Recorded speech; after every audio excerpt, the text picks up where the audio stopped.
వేదికపై కూర్చోవలసిందిగా వారిని ప్రేమగా ఆహ్వానిస్తున్నాను. చప్పట్లు కొట్టి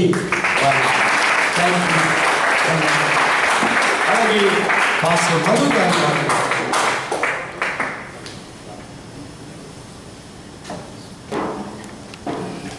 మధు గారు కూడా వచ్చి వేదికపై కూర్చోవలసిందిగా వారిని ప్రేమగా చప్పట్లు కొడదాం.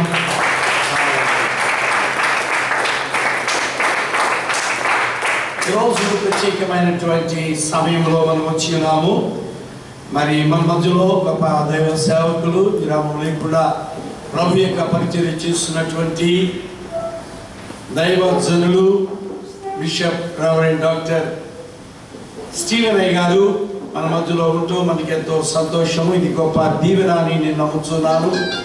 అలాగే ఇంకా మన మధ్యకు వచ్చినటువంటి దైవజనులు బట్టి నేను దేవుని స్తుతిస్తున్నాను.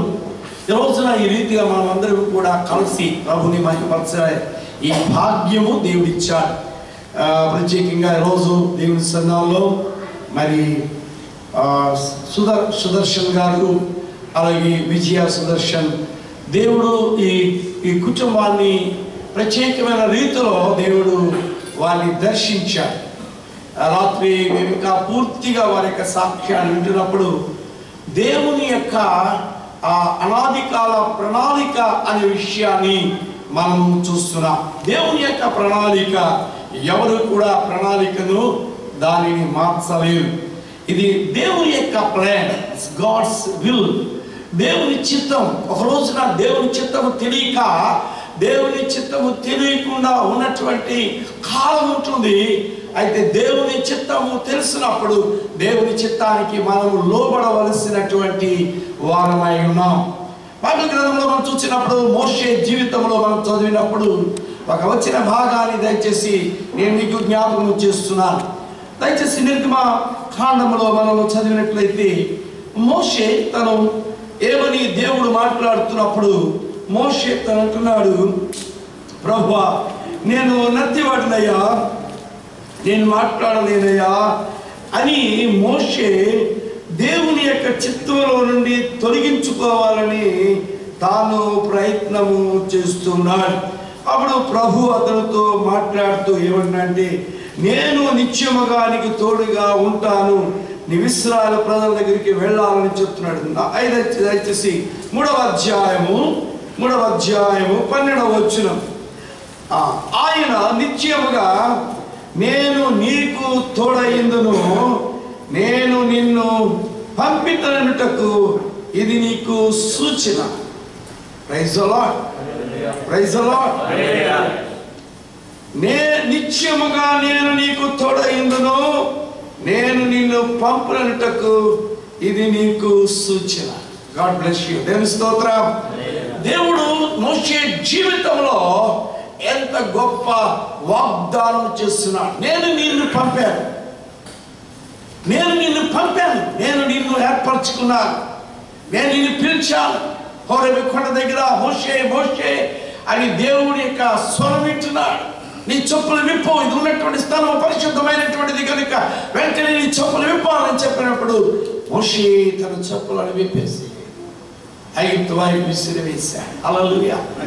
ఓ అద్భుతమైనటువంటి కార్యములు మన ముందు చూస్తున్నాం. నేను ఒక 10-15 నిమిషాలు నేను ఆ మాటలు ముగించి తర్వాత దైవజనులకి మరి సాక్ష్యాలు ఉన్నాయి, అలాగే వర్తమానం ఉంది కాబట్టి అభిషేకం కూర్చోముంది కనుక నేను కొన్ని మాత్రమే చెప్పగలుగుతున్నాను. దయచేసి మీరు ఫాలో అవ్వాల్సిందిగా మనం చేస్తున్నాం.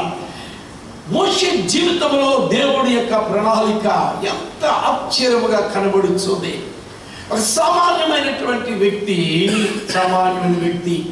తనంతట తాను అంటాడు, అయ్యా నేను నత్తివాడినయ్యా, నేను ఈ యొక్క పనికి క్వాలిఫై, నాలో ఏ విధమైనటువంటి అర్హత ఉంది, ఏ విధమైనటువంటి గొప్పతనం నాలో ఉందని తను తాను తగ్గించుకున్నప్పుడు దేవుడు స్వరమెత్తి మాట్లాడి, నేను నీకు తోడుగా ఉన్నాను, ఈ ఇశ్రాయేలు ప్రజలందరినీ నడిపించుటకు నీవే నాయకుడివి, నిన్ను నేను ఎన్నుకున్నాను, నేను నిన్ను ఏర్పరచుకున్నాను. వెంటనే దేవుని మాటకు బయలుదేరాడు, ఐగుప్తు దేశానికి వెళ్ళాడు. మనందరికీ తెలుసు, 10 అద్భుతాలు చేశాడు. బయలుదేరి వస్తున్నాడు, ఇస్రాయేలు తీసుకున్నాడు. వెళుతూ ఉన్నటువంటి మార్గంలో చూస్తే ఎదురుగుండా ఏం కనబడుతుందంటే ఎర్ర సముద్రం కనబడుతుంది. దేవుని సన్నిధిలో ప్రార్థన చేస్తున్నాడు. నిర్గమకాండ 14:15 మోషే దేవునికి మొరపెడుతున్నప్పుడు ప్రభువుకు మాట ఇచ్చినాడు, మోషే నువ్వు నాకేలా మొరపెడుతున్నావు? అది చక్కని మాట. నువ్వు సాగిపో. ఈరోజు నేను చెప్పే 2-3 విషయాలు ఏంటి అంటే, సాగిపో, సాగిపో, నువ్వు ఆగిపోవద్దు. ఈ రోజున దేవుని సంఘమా, క్రైస్తవ సంఘమా, మనము ఆగిపోవడం కాదు, కానీ మనం జీవితంలో మనం ముందుకు సాగిపోవాలి. నీవు ఎప్పుడైతే ముందుకు సాగుతున్నావో దేవుడు అద్భుతమైనటువంటి కార్యం జరిగిస్తాడు. 114 దావీదు కీర్తనలో 5వ వచనంలో అంటున్నాడు, ఓ సముద్రమా నువ్వు ఎందుకు పారిపోతున్నావు? యోర్దాను నువ్వు ఎందుకు మళ్ళీపోతున్నావు? వెనక్కి ఎందుకు వెళుతున్నావు అంటే, అదిగో ఐగుప్తులో నుండి నా దేవుని ప్రజలైనటువంటి ఇశ్రాయేలు వచ్చుచుండగా సముద్రం అంట పారిపోయింది. సముద్రం వెనుకకి మళ్ళీపోవటానికి నీకేమి తటస్థించింది? యోర్దాను నువ్వు ఎందుకు వెనక్కి వెళుతున్నావు? ఇదిగో దేవుని ప్రజలు అన్య జనులలో నుండి వారు ప్రత్యేకించబడుతున్నారు. They are separated. వారు ప్రత్యేకత కలిగినటువంటి వారిగా ఉన్నారు. ఇదిగో వారు వేరవుతున్నారు. వారికి ప్రత్యేకమైనటువంటి జీవితం జీవించడానికి వారి యాత్రను ప్రారంభిస్తున్నారు. ప్రైజ్ ది లార్డ్, హల్లెలూయా. ఎప్పుడైతే బయలుదేరుతున్నారో వారు బయలుదేరుతున్నప్పుడు సముద్రము పాయలుగా చేర్చబడింది. వారు సాగారు. ఈ రోజున ఆత్మీయ జీవితంలో ప్రతి క్రైస్తవుడు కూడా సాగి ముందుకు సాగాలి, ముందుకు వెళ్ళాలి, ఆగిపోకూడదు. ఒక ఆమె వెనక్కి చూసింది, వెంటనే ఏమైందండి? ఉప్పు స్తంభం అయిపోయింది. అయ్యో, ఇట్స్ వెరీ వెరీ డేంజర్. నీ వెనుక చూడవద్దు. కాడి మీద తన చేతులు పెట్టిన వాడు వెనుక చూస్తే నాకు పాత్రుడు కాడు అంటున్నాడు. అతని వెనుక చూసినట్లయితే అతని యందున ఆత్మ ఆనందించదు అనేటువంటి హెబ్రీ 10వ అధ్యాయంలో మనం చదువుతున్నాం 38వ వచనంలో. కాబట్టి దేవుని వాక్యం ఏం చెప్తుందంటే మనము ముందుకే సాగాలి అని చెప్తున్నాడు. అయితే ఈ రోజు ఒక చక్కని మాట ఏంటంటే, ఎలా సాగాలి? హౌ, ఎలా వెళ్ళాలి మనము అంటే, హెబ్రీ 11వ అధ్యాయము 29వ వచనంలో విశ్వాసమును బట్టి మోషే ఏం చేస్తాడండి? సాగిపోతున్నాడు. విశ్వాసమును బట్టి మోషే అతను బాగుదేరినప్పుడు ఏం జరిగిందయ్యా అంటే, ఒక గొప్ప అద్భుతము జరిగింది. ఎలా సాగాలండి? మనం చెప్పండి. ఫెయిత్. చెప్పండి, అందరూ చెప్పండి. విశ్వాసముతో నీవు సాగినప్పుడు దేవుడి జీవితంలో అద్భుతమైన కార్యములు చేస్తాడు. నేను నా భార్య ఇద్దరు అన్యురాలు, వాళ్ళకి దేవుడి గురించి ఎక్కువగా తెలియదు. నేను మా నాన్నగారు పాస్టర్ కాదు, మా అమ్మగారు పాస్టర్ కాదు, మేము ఒక సేవల కుటుంబం కాదు, కానీ మేమిద్దరం ఒంగోలు వచ్చినప్పుడు దేవుని సన్నిధిలో కన్నీళ్లు తప్ప మాకు రెండవపోయారు. మాకు దేవుని సన్నిధిలో ప్రభువా మమ్మల్ని వెళ్ళమన్నావు, ప్రవచనించావు, దైవజనుల ద్వారా పంపావు, మరి ఏంటి నాయన అంటే ఎన్నో కన్నీళ్లలోనే మేము ముందుకు సాగాం. అవునండి, పౌలు కూడా అంటాడు కదా, అయ్యో అనేక మంది యొక్క కుట్రల వలన నేను కన్నీళ్లతో నేను ముందుకు సాగుతున్నానని అపోస్తుల కార్యం 20:18 అంటాడు. కాబట్టి ఈ రోజున మనం ఎలా సాగిపోవాలి అంటే, వెనుకున్న వాటిని అన్నిటినీ మలచి ముందున్న వాటి కొరకు ఏం చేయాలంటే ముందుకు సాగు. చూడండి, ఒక విషయం చెప్తున్నా. ఆదికాండము 32వ అధ్యాయము 31వ వచనములో మనం చదివినట్లయితే, ఇక్కడ దేవుని వాక్యంలో యాకోబు ముందుకు సాగినప్పుడు జరిగినటువంటి ఒక ప్రాముఖ్యమైన విషయాన్ని మనం గమనిస్తున్నాం. యాకోబు ఏం చేస్తున్నాడు? ముందుకు సాగుతున్నాడు. సాగిపోయినప్పుడు ఈ మాట గమనించి, సాగిపోయినప్పుడు చాలండి, సూర్యోదయమాయన అంటే ఏం జరిగిందంటే, అక్కడ ఉన్నటువంటి చీకటి తొలగిపోయింది. సూర్యోదయం తన జీవితంలో ఉన్నటువంటి ప్రతి విధమైనటువంటి చీకటి అది తొలగిపోయింది. ఈ రోజున మన జీవితంలో ఏ చీకటి ఉందో, ఏ అంధకారం ఉందో అది పోవాలి అంటే నీవు మొదటిగా నీవు దేవుళ్ళు ముందుకి సాగాలి. అందుకే భక్తుడు అంటాడు, సాగేదయేసుని మార్గములు నీ పాడేదయేసు హోసన్నని సాగెద యేసుని మార్గములో పాడెద హోసన్న హోసన్నని హోసన్న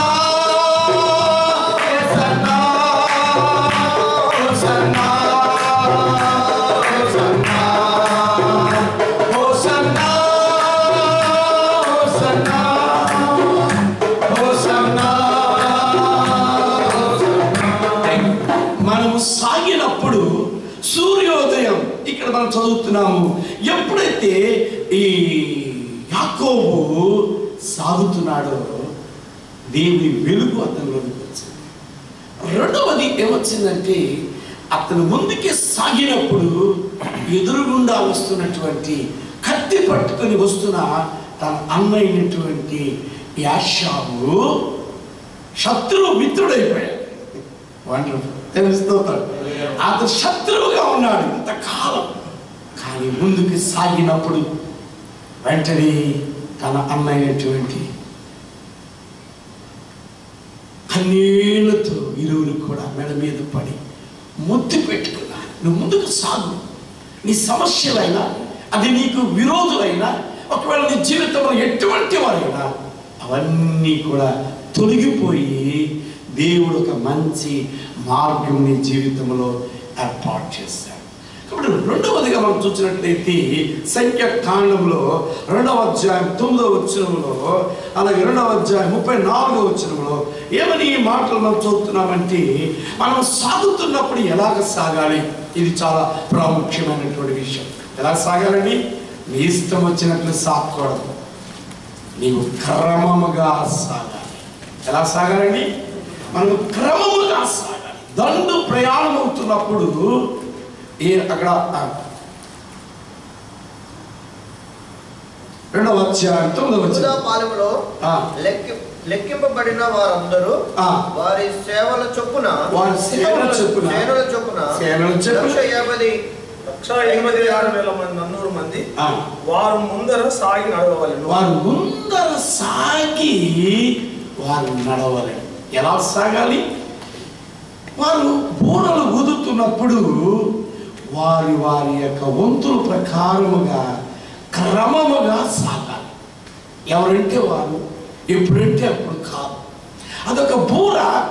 ఆ శబ్దం వినబడుతున్నప్పుడు తూర్పు దిక్కునటువంటి సైన్యము సాగాలి, దక్షిణ దిక్కునటువంటి సైన్యము సాగాలి. వారు సాగుతున్నప్పుడు దేవుని బిడ్డలారా గమనించండి, ఒక క్రమముగా ఉంటుంది. రోజున దేవునిలో మనం సాగేటప్పుడు ఎలాగంటే అట్లా ఉండొచ్చు, ఏదంటే అది చేయొచ్చు, ఎలాగంటే అలా మన జీవితాలు జీవించవచ్చు. మన దేవునిలో కూడా సాగిపోదామంటే అది కుదరదు. ప్రభు అంటాడు, అక్రమము చేయవాళ్ళారా నా యొద్ద నుండి మీరు తొలగిపోండి. ఎందుకు మీరు ఏ క్రమం ఉంది? నీలో ఒక పరిశుద్ధత ఉందా? యథార్థత ఉందా? పవిత్రమైనటువంటి జీవితం జీవిస్తున్నావా? దేవుని బిడ్డ అంటే, ఒక క్రైస్తవుడు అన్నా, ఒక దైవజనుడు అంటే, ఒక దైవ ప్రతినిధి అంటే ఎలా ఉండాలంటే క్రమముగా సాగాలి. పరిశుద్ధత లేకుండా ఎవరు కూడా దేవునికి ఇష్టంగా ఉండాలి. దేవుని సన్నిధానంలో విశ్వాసం లేకుండా, పరిశుద్ధత లేకుండా, యథార్థత లేకుండా, సత్యము లేకుండా నీ అంతరంగంలో నీ హృదయం నీ మీద నేరస్థాపన చేస్తుంటే నీవు ఎలా పరిశుద్ధముగా ఉండగలవు? ఈ రోజున దేవుని సన్నిధానం. రెండవదిగా యాకోబు పశ్చాత్తాపడి కన్నీరు కాచి దేవుని దగ్గర పెనుగులాడినప్పుడు దేవుడు అతను కనికరించి దర్శించి, ఇక నీ పేరు యాకోబు కాదు, ఇదిగో నువ్వు ఇశ్రాయేలు అని ప్రభు యాకోబుని దీవించి పంపాడండి. ఈ రోజున నిజమైన హృదయపూర్వకముగా దేవుని సందులో మనం ముందుకి సాగాలి. విశ్వాస విషయంలో మనం సంపూర్ణ నిశ్చయత కలిగిన వారి, ఫుల్లీ అష్యూరెన్స్ ఆఫ్ ఫెయిత్, విశ్వాసము కలిగినటువంటి వారే, కడగబడిన ప్రోక్షించబడిన మన సాక్షి కలిగినటువంటి వారే మన హృదయం శుద్ధీకరించుకొని అలాగే యథార్థమైన హృదయంతో సాగాలని హెబ్రీయులు రాసిన గ్రంథకర్త 10వ అధ్యాయం 19 నుండి 22 వచ్చిన వరకు ఆ భాగంలో 3 మాటలు కూడా ఉంటున్నాయి. అవి వివరించడం దగ్గర తర్వాత మీరు చదువుకోండి. అక్కడ విశ్వాసంలో ఫుల్లీ ఎష్యూరెన్స్ ఆఫ్ ఫెయిత్, సంపూర్ణ విశ్వాస నిశ్చయత కలిగి ప్రోక్షించబడినటువంటి హృదయం కలిగిన వారే యథార్థముగా మన ముందుకి సాగవలసిన వారునైనా. కనుక ఎలాంటి సాగుతున్నాం అనే విషయాన్ని దయచేసి మన హృదయాలను చివరిగా నా మాటను ముగిస్తున్నాను. దయచేసి బైబిల్ గ్రంథంలో మనం చూసినట్లయితే 2వ సమూయేలు రాసినటువంటి గ్రంథములు ఇక్కడ బయలుదేరుతున్నటువంటి ఎద్దులు, కొలువిన ఎద్దులు ఈ బయలుదేరుతున్నాయి. 2 పాడి ఆవులు.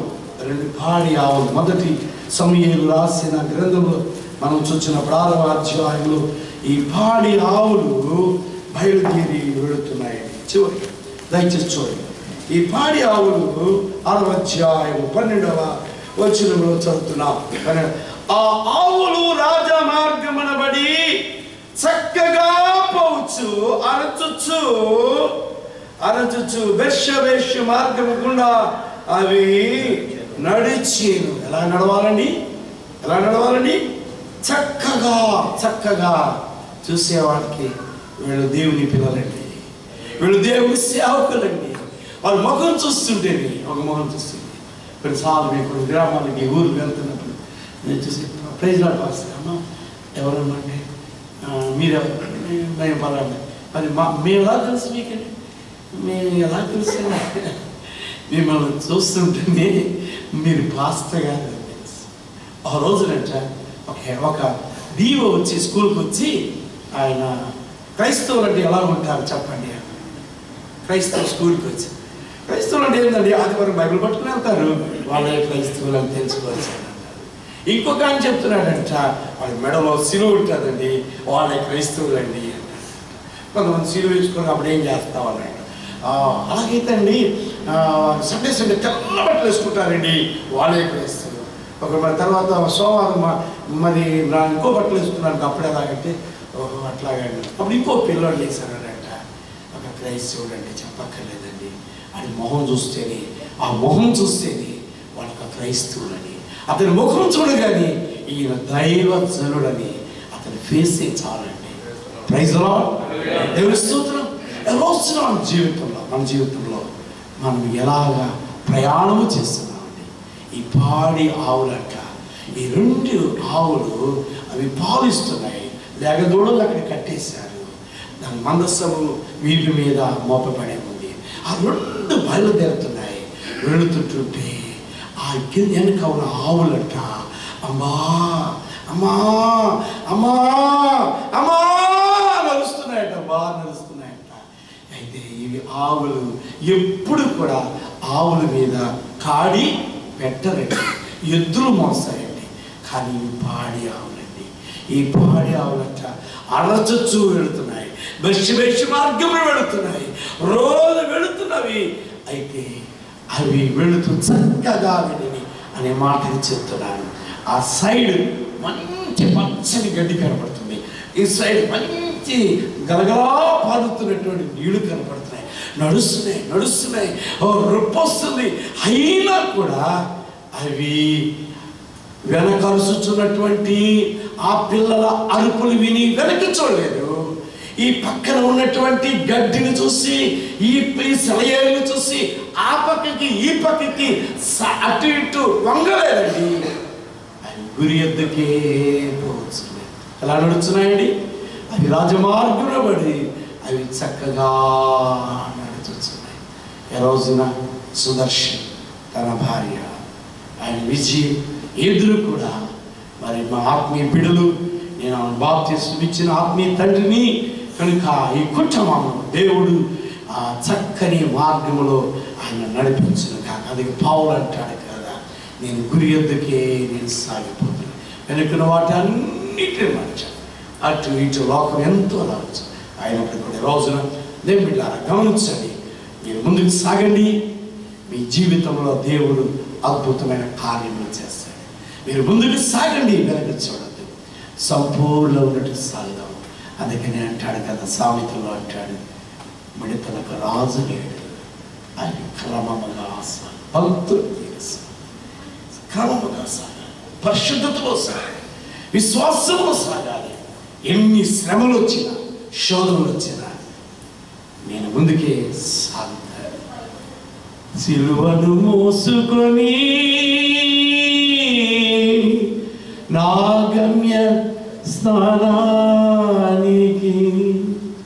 పోరాటం, ఆత్మీయ పోరాటం, చివరి శ్వాస వరకు ఈ పోరాటం ఆగదు, సాగిపోతున్నాను. సిలువను మోసుకొని నా గమ్య స్థానానికి, నా యేసు వెళ్ళిన మార్గము లేనని, అవమానములైనా ఆవేదనలైనా నా యేసు కొరకే సమర్పించుకున్నాను. ఆగిపోను నేను, సాగిపోతున్నాను.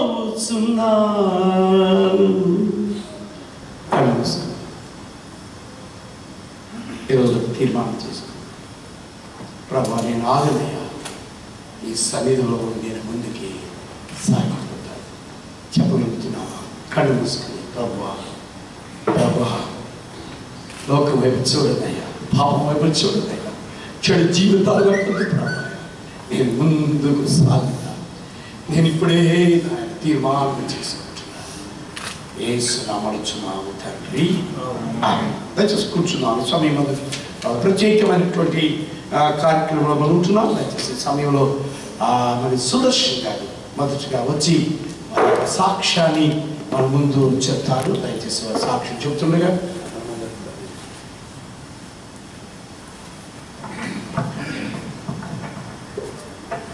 ప్రభువైన యేసుక్రీస్తు నామమునకు స్తుతి కలుగును గాక. దైవ సేవకులందరికీ కూడా ప్రత్యేకంగా వందనాలు. అదేవిధంగా ఈ కూడికకు, ఈ ఆరాధనకు వచ్చిన మీ అందరికీ కూడా ఒక వందనాలు తెలియపరుస్తున్నాను. నా పేరు సుదర్శన్, నేను విశాఖపట్నంలో పుట్టి పెరిగాను. నేను దేవుడు లేడు అనే ఒక ఆలోచనతోనే చాలా కాలం నేను జీవించాను. ప్రభువు నాకు రక్షణలోనికి నన్ను ఎలా నడిపించారు, తర్వాత నేను సేవకు ఎలా వచ్చాను, ఈ రెండు విషయాలు చెప్పటం కనుక ప్రారంభిస్తే కనీసం ఒక గంట సమయం పడుతుంది. కనుక క్లుప్తంగా రెండు విషయాల్లో నేను చెప్తాను. దేవుడు లేడు అని వాదించటంలో నేనుండే ప్రాంతంలో నేనే నెంబర్ 1 అనుకుంటాను. అప్పుడు కూడా అంత పర్ఫెక్ట్గా వాదించేవాడు. ఎవరితో నేను వాదిస్తే మళ్ళీ తిరిగి నాది ఆన్సర్ కూడా వేయటానికి వీల్లేదు, అంత కరెక్ట్గా వాదించాను.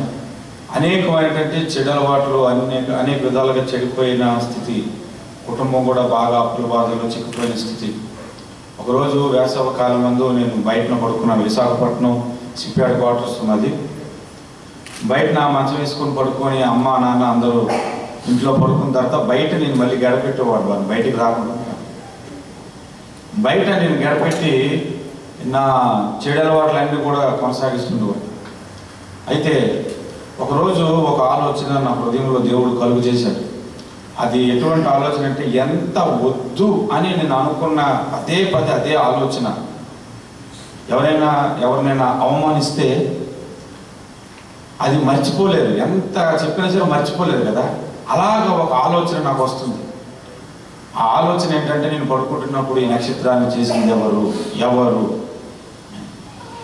చేస్తుంటారు అని, ఈ భూమిని చేసింది ఎవరు, ఈ చెట్లను చేసింది ఎవరు, సముద్రాన్ని చేసింది ఎవరు, ఎంత వద్దు అనుకున్న ఆలోచన. దేవుడు అనే సబ్జెక్టే నాకు వద్దు అనుకుంటున్నా సరే ఎవరు అనే ఆలోచన బాగా కలిగినప్పుడు నేను తెల్లవారుజామున ఒక నిర్ణయం తీసుకున్నాను. ఏదో ఒక దైవశక్తి లేకుండా మనుషులు అయితే చేయరు అని నేను పడుకుండిపోయిన ఒక గంట సమయానికే నాకు ఒక స్వరం వినిపించింది. ఏంటంటే, అది వీటన్నిటిని కలుగజేసింది నేనే, అంతే. ఆ ఒక్క మాట వినిపించింది.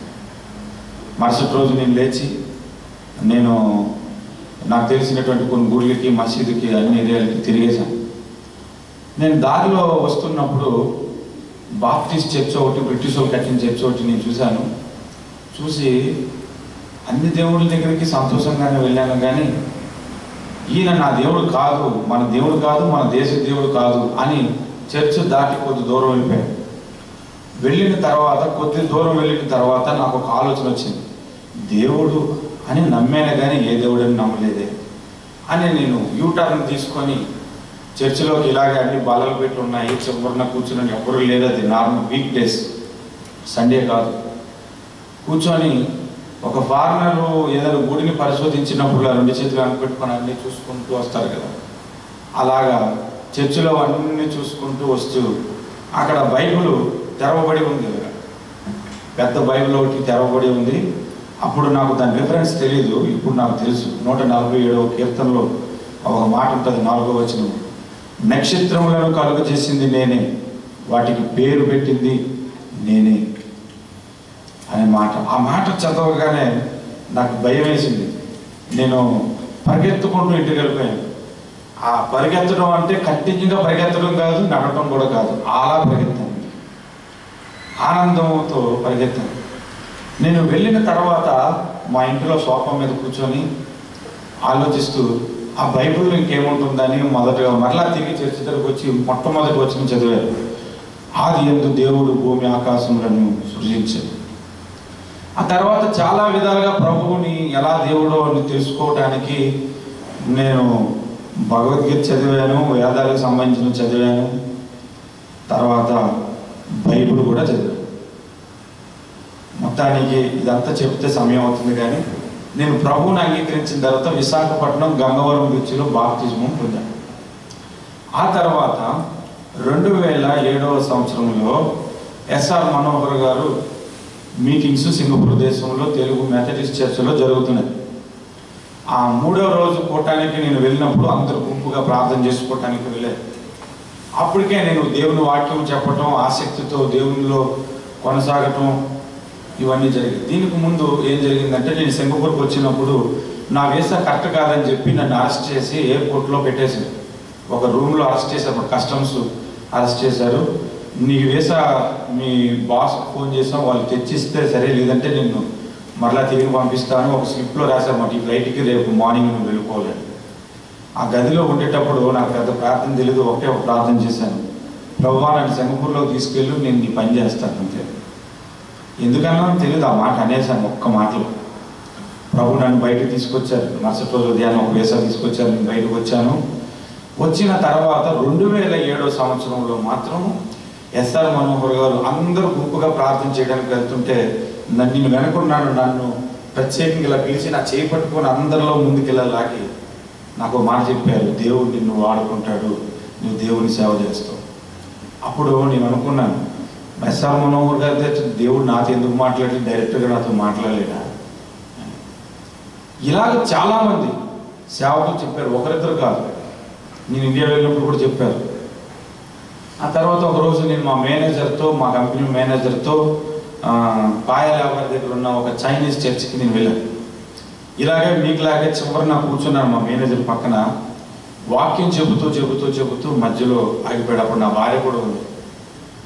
ఇలా చేపెట్టి చూపించి దేవుడు నిన్ను సేవ పిలుస్తున్నాడు, దేవుడు నిన్ను వాడుకుంటాడు నిన్నంటే, ఆ ముందున్న వాళ్ళు నిల్చున్నారు, నువ్వు కాదు కూర్చో అన్నారు. నేను ఆఖరికన్నా మా మేనేజర్ ఏమన్నా డౌట్ వచ్చి నిన్నే పిలుస్తున్నాడు అని అంటే, కాదు నువ్వే బ్లూ సెట్ అని నన్ను పిలిచాడనమాట. నేను బ్లూ సెట్ వేసుకున్నాను. అప్పుడు కూడా ఆయనకు అడుగుదాం అనుకున్నాను కానీ అడగలేదు. నా మనసులో ఏదో అనుకున్నాను, ఆయన ద్వారా ఎందుకు చెప్పడం, డైరెక్ట్గా నాకు చెప్పలేడు ఆ దేవుడు అని. ఇలాగా పలుమార్లు జరిగిన తర్వాత లాస్ట్ ఇయర్ జోసెఫ్ పాస్టర్ గారని విశాఖపట్నం విజయనగరం జిల్లాని చూశారు. ఆ సేవకుడు కూడా నాతో మాట్లాడుతూ ఒక మాట చెప్పాడు, దేవుని సేవ పిలుపు నీకుంది. అప్పుడు నేను ఒక మాట అడిగాను, మీ అందరితో ఎందుకు చెప్తారు దేవుడు, నాతో మాట్లాడా, నాకెందుకు చెప్పడు అని ఆయన అడిగాను. అప్పుడు ఆయన చాలా విషయాలు నాకు మా బ్లాక్ కింద నైట్ టైం కూర్చోబెట్టి చెప్పారు, దేవుడు మాట్లాడే పద్ధతులు అనేక రకాలు అని. అప్పుడు నాకు ఒక మాట చెప్పారన్నమాట, నువ్వు దేవుడిని పరీక్షించి తెలుసుకోవాలి. సరేలే ఇవన్నీ ఇలాగే చెప్తారనుకున్నాం. మేము లాస్ట్ ఇయర్ క్రిస్మస్ క్యారల్స్ జరిగినప్పుడు అక్కడ కొంతమంది చైనీస్ వారు వచ్చారు, వాళ్ళు మాకు ప్రేయర్కు స్పాన్సర్ చేశారు. మనం ఈ ప్రేయర్ మీటింగ్ జరుగుతున్న క్యాంటెక్ ప్రాంతంలో అంతా ఫొటోస్ తీశారు.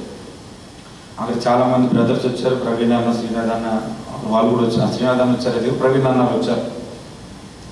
వాళ్ళు మా ఫొటోస్ తీసుకొని ఒక చైనీస్ పాస్టర్ గారికి ఇచ్చారు. వారు వేరే పాస్టర్ గారికి ఇలా అందజేయడం బట్టి వాళ్ళు నాకు ఫోన్ చేసి, మీరు ఇలాగా పరిచయం జరిగిస్తున్నారని తెలిసింది, మీకు మేము ఫ్రీగా చర్చిస్తామని వాళ్ళంతటా వాళ్ళే నా దగ్గరికి వచ్చారు.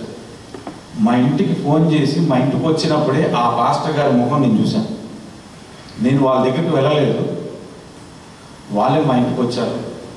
వాళ్ళ ట్రెడిషన్ టైప్లోనే కొద్దిగా ఫుడ్ ప్రిపేర్ చేసాం. తినేసిన తర్వాత చర్చికి ఒక రోజు రమ్మంటే ఆదివారం మార్నింగ్ సర్వీసు వాళ్ళ దగ్గరికి వెళ్ళి, వాళ్ళ సర్వీస్ అంతా అయిపోయిన తర్వాత చర్చి తలుపు తీశారు. నాతో పాటు అభిషేక్ కూడా వచ్చారు. ఈ చర్చ్ అంతా నీదే, నువ్వు వాడుకోమని నాకు ఇచ్చేసారు. తాయసింగ్ ఎంఆర్టీ దగ్గర ఉంటుంది ఆ చర్చ్. ఇచ్చిన తర్వాత కూడా నేను ఆలోచించాను, ఏంటి చర్చ ఇచ్చేస్తున్నారు. ఆ పాస్టర్ గారు ఒక మాట చెప్పారు, ఇంత చెప్పినా నువ్వు రాకపోతే రేపు తీర్పు దినాన దేవుడు నిన్ను అడిగితే ఏం చేస్తానని. నేను బయటకు వచ్చాక కూడా ఎంఆర్టీ దగ్గర చాలాసేపు ఆలోచించాను. అభిషేక్ అన్నాడు, అన్న అనేకమైనటువంటి గొర్రెల మందులు లోపల రావటం నాకు దర్శనం వచ్చింది మీరు మాట్లాడుతున్నప్పుడు. ఆ తర్వాత నేను పాస్టర్ గారికి ఓకే చెప్పాను. జనవరి 12వ తారీఖున మందిరాన్ని ప్రారంభించడం జరిగింది. తాయిసింగ్ ఎంఆర్టీ దగ్గర ఉన్న సకీనా హార్వెస్ట్ చర్చిలో. తర్వాత వాళ్ళతో మాట్లాడేది, చాలా దూరం ఏంటి, విశ్వాసాలు రాలేరు అంత దూరం అని వెహికల్ వేసుకున్నాను. సొంత డబ్బులతో నేను ఖర్చు పెట్టాను. ఇప్పుడున్న వాళ్ళు చాలామంది తెలుసు, నా జీతం 2000 అయితే $1000 దేవుని పనికే ఖర్చు పెడతాను. ఇప్పుడే కాదు, నేను ప్రభులోనికి రాకముందు కూడా అలాగే ఖర్చు పెట్టాను. సరే నేను వాళ్ళకి అడిగాను, దూరం అయిపోయిందంటే దగ్గర లేదన్నా మీకు మందిరం ఉంటే మీరు ప్రయత్నించండి, నేను కూడా ప్రయత్నిస్తానని చెప్పాను. ఒకరోజు ఈ పశ్చిమ పంజాబ్ రోడ్డులో నేను శామ్యుయలు ఇద్దరు నడుచుకుంటూ ప్రతి చర్చికి ప్రార్థన చేసుకుంటూ వెళ్ళాం. తర్వాత ఈ చర్చిలోకి వచ్చాము. మేము అడిగితే నెక్స్ట్ వీక్ మీరు రండి, మేము పెద్ద పాస్టర్ గారు వస్తారన్న. పెద్ద పాస్టర్ గారి దగ్గరికి వచ్చిన తర్వాత ఆ నెక్స్ట్ సండే వారిని అడిగాను, అయ్యా ఇలాగా మేము చర్చ్ సర్వీస్ స్టార్ట్ చేస్తాం, ఇక్కడ మీరు మాకు అవకాశం ఇస్తే మీకు స్టార్ట్ చేస్తాం, దూరం అయింది. వాళ్ళ పర్మిషన్ తీసుకున్నాము, కావాలంటే మీరు అక్కడికి రావచ్చని వాళ్ళ నెంబర్స్ అన్ని ఇచ్చాం. అక్కడికి ఫోన్ చేశారు, ఇండియాలో మా ఇంటి నెంబర్ తీసుకున్నారు, అక్కడ ఫోన్ చేశారు, నా గురించి ఎంక్వైరీ చేశారు. అంతా గుడ్ రిజల్ట్ వచ్చిందండి. 2వ వారమే ఆయన ప్రార్థన చేస్తుంటుండగా మెయిన్ పాస్టర్ గారు డేవిడ్ చియా గారు ప్రార్థన చేస్తుంటుండగా దేవుడు సమాధానం అనుగ్రహించారు. నేను వారిని ఆశీర్వదిస్తున్నాను, వారికి ఉమ్మని చెప్పాడు. నేను తర్వాత సండే వచ్చాను, మీరు నెక్స్ట్ వీక్ కావాలంటే నెక్స్ట్ వీక్, ఆ 5 వీక్ కావాలంటే ఆ 5 వీక్ స్టార్ట్ చేసుకొచ్చాను. అప్పుడు ఇక్కడ సీనియర్ పాస్టర్ మేయర్ గారిని నేను ఆ చర్చికి తీసుకెళ్ళి వాళ్ళ చేత మాట్లాడించి ఆ తర్వాత ఇక్కడికి రావడం జరిగింది. ఆ తర్వాత కూడా ఆర్డినేషన్ విషయంలో నేను చాలామంది దైవ సేవకులు నాకు తెలుసు, భారతదేశంలో చాలామందిని నేను సింగపూర్ దేశానికి తీసుకొచ్చాను కాబట్టి వాళ్ళందరి నెంబర్స్ తీసుకొని నా దగ్గర ఉంటే వాళ్ళందరి గురించి ప్రేర్ చేశాను. ప్రభు ఎవరి ద్వారా నేను ఆర్డినేషన్ తీసుకోవాలి. నాకు లాస్ట్ ఇయర్లో పాస్టర్ స్టీవెన్ అయ్య గారు పరిచయం అయ్యారు. పెంతుకోస్తు సభలో జరిగినప్పుడు హోటల్ 81లో పరిచయం అయ్యారు. అదే ఎలా పరిచయం అయ్యారంటే, నా భార్యకు బాప్టిజం ఇచ్చిన ఆత్మీయ తండ్రి భగవాన్ దాస్ గారు మా రిలేషన్స్ వస్తున్నారు, మీరు వెళ్ళి కలవండి అంటే, అప్పుడు వారి పుస్తకాలు నేను చదివాను, అక్కడ కొన్ని పెట్టాను, వెళ్ళేటప్పుడు మీరు తీసుకెళ్ళండి. దాని ద్వారా చాలా వాక్యాన్ని కూడా నేను నేర్చుకోవడం జరిగింది. అప్పుడు భగవాన్ దాస్ అయ్య గారితోనూ తర్వాత స్టీవెన్ అయ్య గారితో మాట్లాడి ఆర్డినేషన్కి నేను ప్రిపేర్ చేసుకోవటం. ఇది 2 నెలల క్రిందటే జరగవలసినటువంటి ఆర్డినేషన్, కానీ మధ్యలో మా అత్తయ్య చనిపోవటం వల్ల కొద్దిగా పోస్ట్ ఉండేది. ఇది నాకు రక్షణ, సేవ సాక్ష్యం. దేవుడి సాక్ష్యం జీవించు.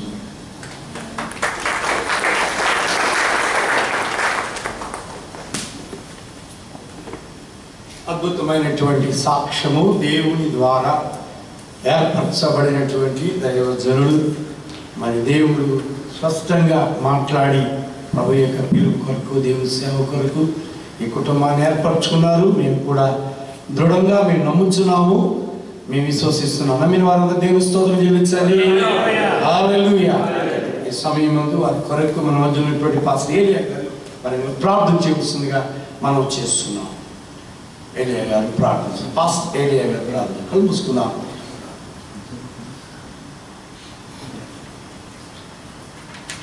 మహోన్నతుడా, దయగల తండ్రి, నీ పాదములకు లెక్కలేని వందనాలు స్తోత్రాలు చెల్లిస్తున్నాను ప్రభువా. నాయన, మీరు మమ్మల్ని ప్రేమించి ఈ లోకములో నరులుగా ఉండడానికి ఇచ్చిన మహాకృపను బట్టి ప్రభువా నీకు స్తోత్రాలు చెల్లిస్తున్నాం. నాయన, ఈ లోకంలో చదువుకున్నవారు వారి వారి హోదాకు తగ్గట్టుగా ఉద్యోగాలు వెతుక్కుంటున్నారు. కానీ నాయన, సహోదరుడు సుదర్శన్ గారు నిన్ను వెతికి నీ యందు ప్రభువా స్థిరపడి నీ నామాన్ని తెలియని జనులకు నీ నామాన్ని ప్రకటించడానికి ముందుకు వస్తున్న సుదర్శన్ గారిని, వారి సతీమణుని నాయన మీరు దీవించండి ప్రభువా.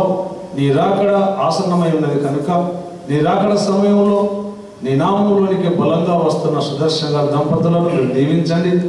అనేకులు నశించిపోయే వారిని మీ నామంలోకి నడిపించి మీ రాజ్య సువార్తలో తండ్రి వారికి పాలు పంపులు దయచేయమని వేడుకొంచుతున్నాం ప్రభువా. నీకు వందనాలు.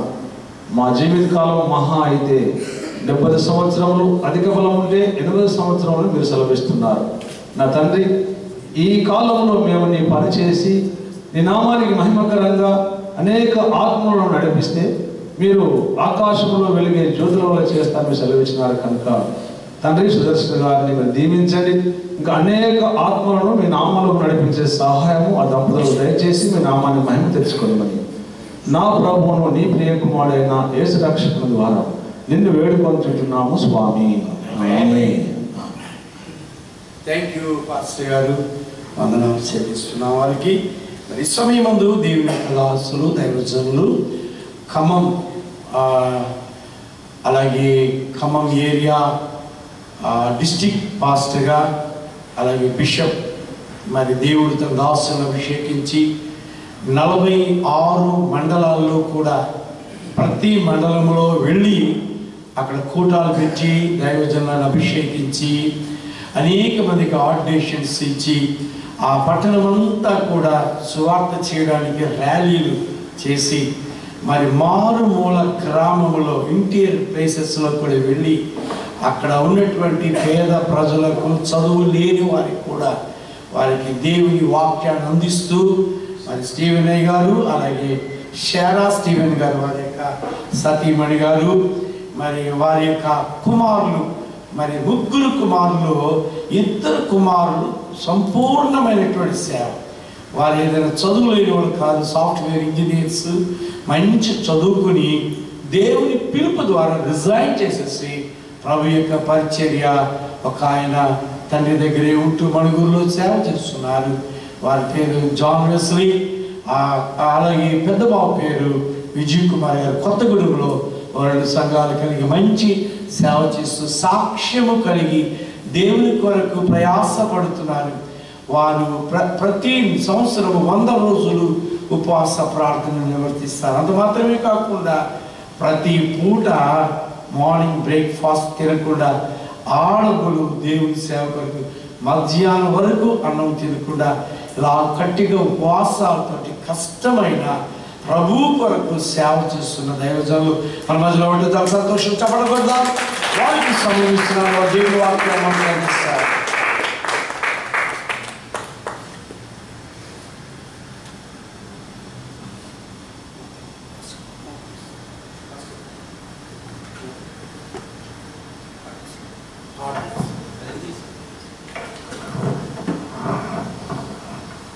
దేవుని పరిశుద్ధ నామమునకు మహిమ కలుగును గాక. మరొకసారి ఈ రాత్రి కాలం మీ మధ్యలో ఉండడానికి కృప చూపిన దేవునికి నేను స్తుతి స్తోత్రం చెల్లిస్తున్నాను. నన్ను ఆహ్వానించిన యవనస్తుడు దైవజనుడు, దేవుని చేత తల్లి గర్భంలోగానే ఏర్పరిచే ఉన్న సహోదరుడు సుదర్శన గారి కుటుంబానికి, అలాగే వేదిక మీద దైవజనులకు, మరి ముఖ్యంగా విశేషంగా మీ అందరికీ యేసుక్రీస్తు నామములో శుభములు తెలియజేస్తాం. నాకంటే ముందుగా దైవజనులు భగవాన్ దాస్ గారు చెప్పారు. ఆయన మా అయ్యంకుడు, వారి చిన్న కుమార్తె మా చిన్న కోడలు. వారు చెబుతూ ఒక మాట అన్నారు, సాగిపోవాలి. మన విశ్వాస జీవితం సాగిపోయేదిగా ఉండాలి. చాలామంది, అనేక మంది దైవజనులు చెప్తారు, దేవుడి వాక్యాన్ని కూడా మనం వింటాం. యాకోబుకు చాలా కాలం చేసి పరిచయం చేసే సేవకులు ఆయా స్థలాలను అడుగుతాను. యాకోబుకి ఎన్ని పేర్లు ఉన్నాయండి? యాకోబుకి ఎన్ని పేర్లు ఉన్నాయి?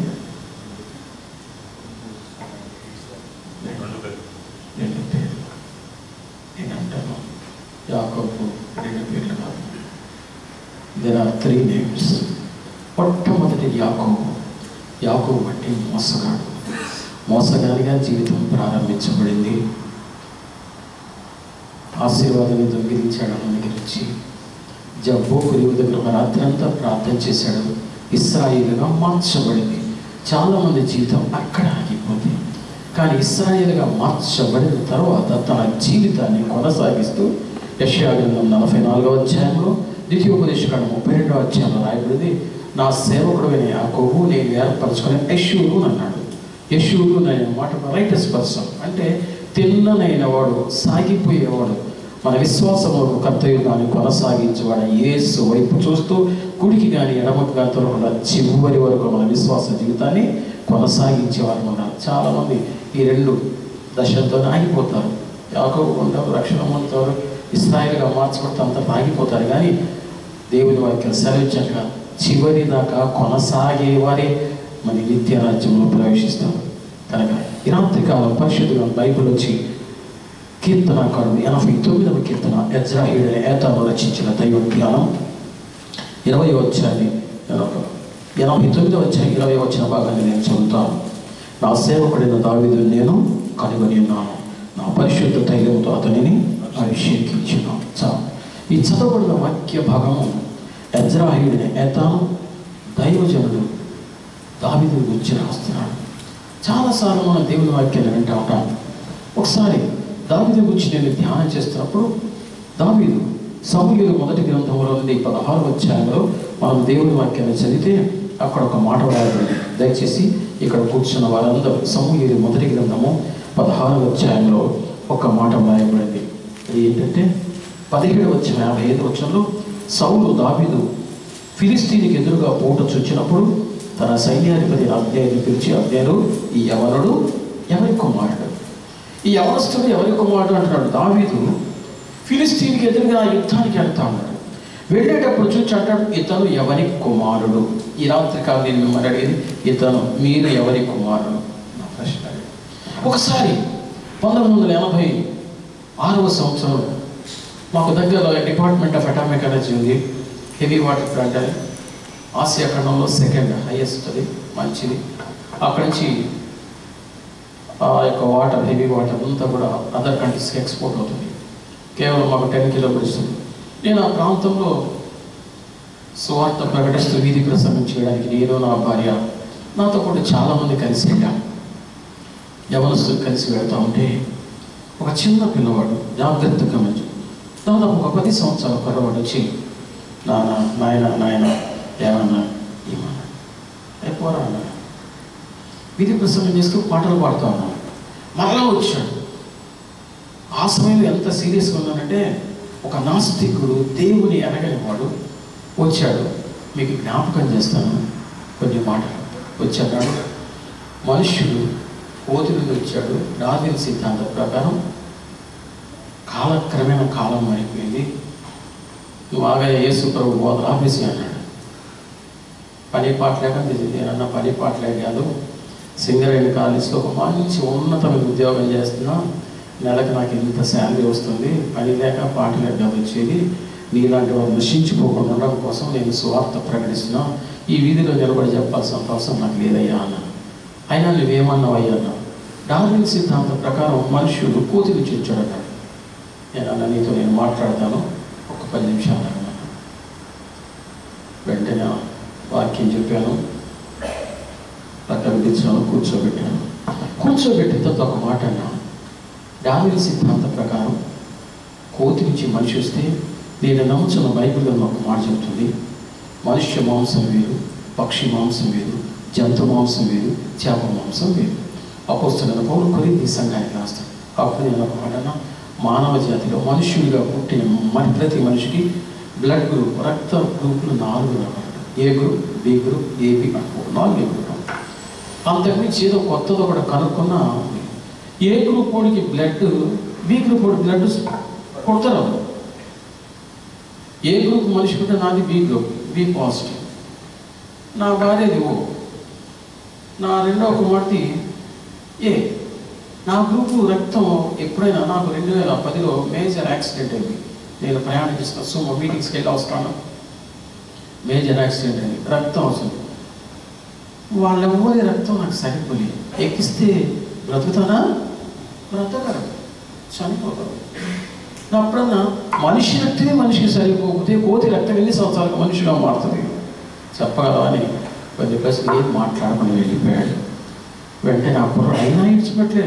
ఆ కుర్రోడు గంట సేపు దాకా అయ్యా అయ్యా అయ్యా అయ్యా అంటే ఈ లోపల వాస్తవం గారు నా భార్య అన్నమాట ఇంతగానే అమ్మడపడుతున్నాడు కదండి, ఎంతమంది ఇచ్చి పంపించేసేవాడి. సరే లేక కదా వెంటనే ఒక 10 రూపాయలు తీసి ఇచ్చాడు, వెళ్ళిపోయాడు. వాడిని నేమని పిలిచాడు, గమనించండి. నాయన నాయన నాయన నాయన అన్నాడు. నేను ఇంటికి వచ్చేసాను. ఇప్పటికి నా పెద్ద బాబుకి 35 సంవత్సరాల వయసు, నా పెద్ద కొడుకుకి, చిన్న ఆయనకి 30 సంవత్సరాలు. ఎప్పుడైనా కొత్త గురించి వస్తాడు, మేము భోజనం చేస్తాం, గబగ వస్తాడు, మేడం చేసేస్తాడు.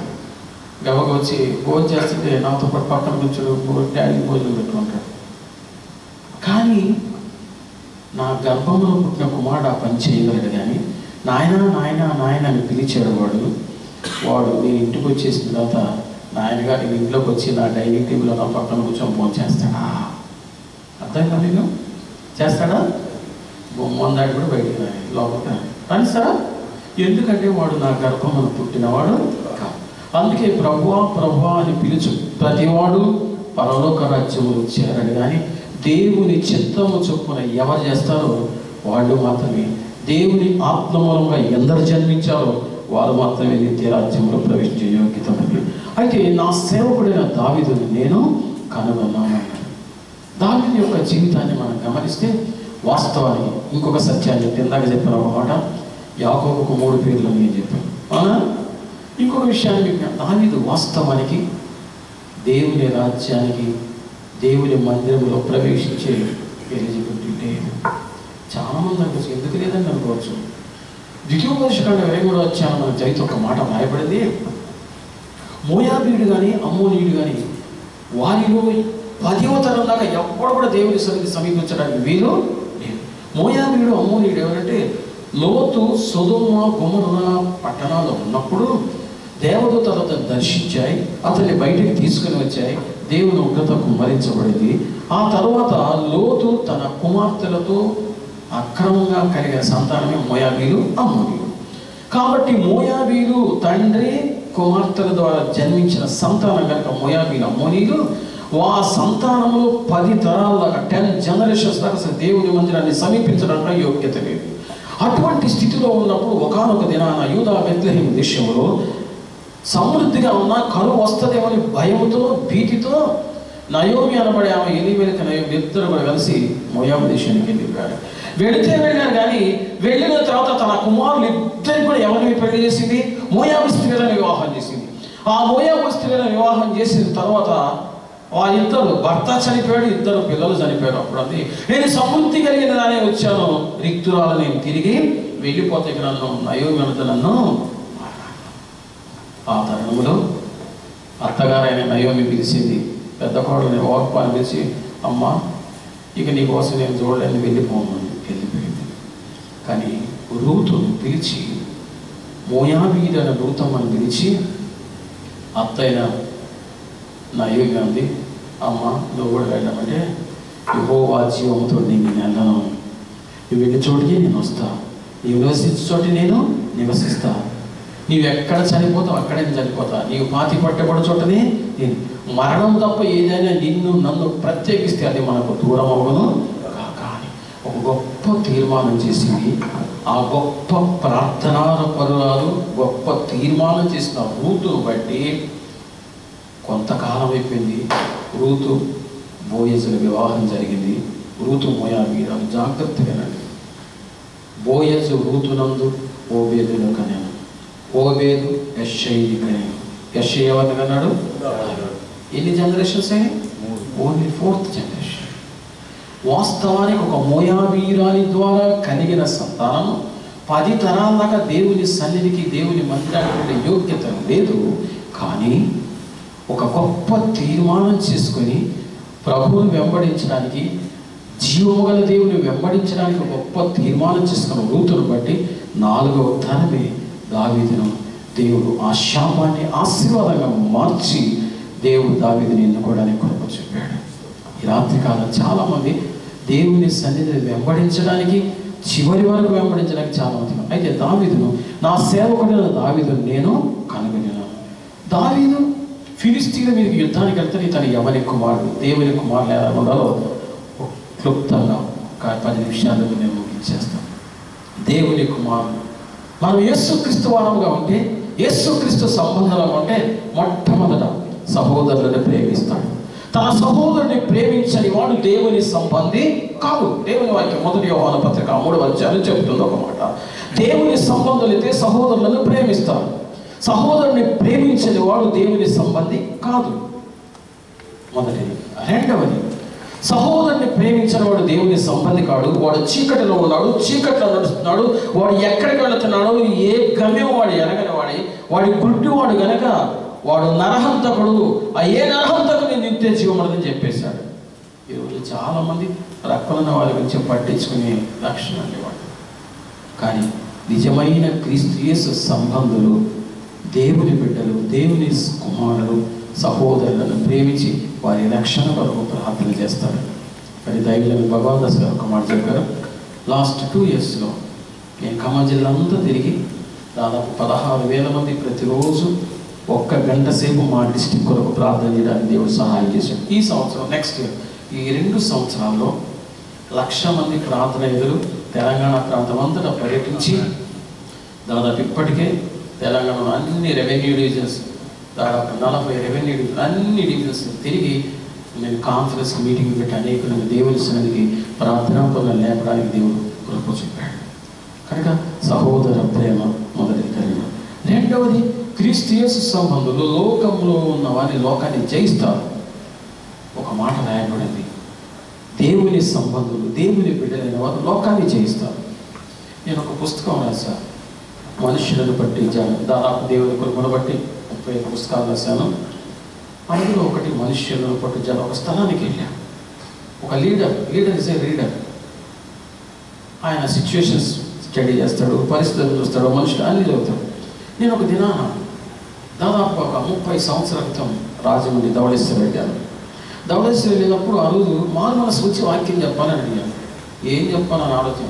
నేను రాసిన వ్యాసాలు అనేకమైన తెలుగు పత్రికలు వేసేస్తారు. కొన్నిసార్లు పేర్లు వాచి చేసిన కూడా ఉన్నారు. వెళ్ళిన తర్వాత ఆలోచన చేయాలనుకుని ఏంటంటే, సముద్రంలో ఒక చేప ఉన్నది.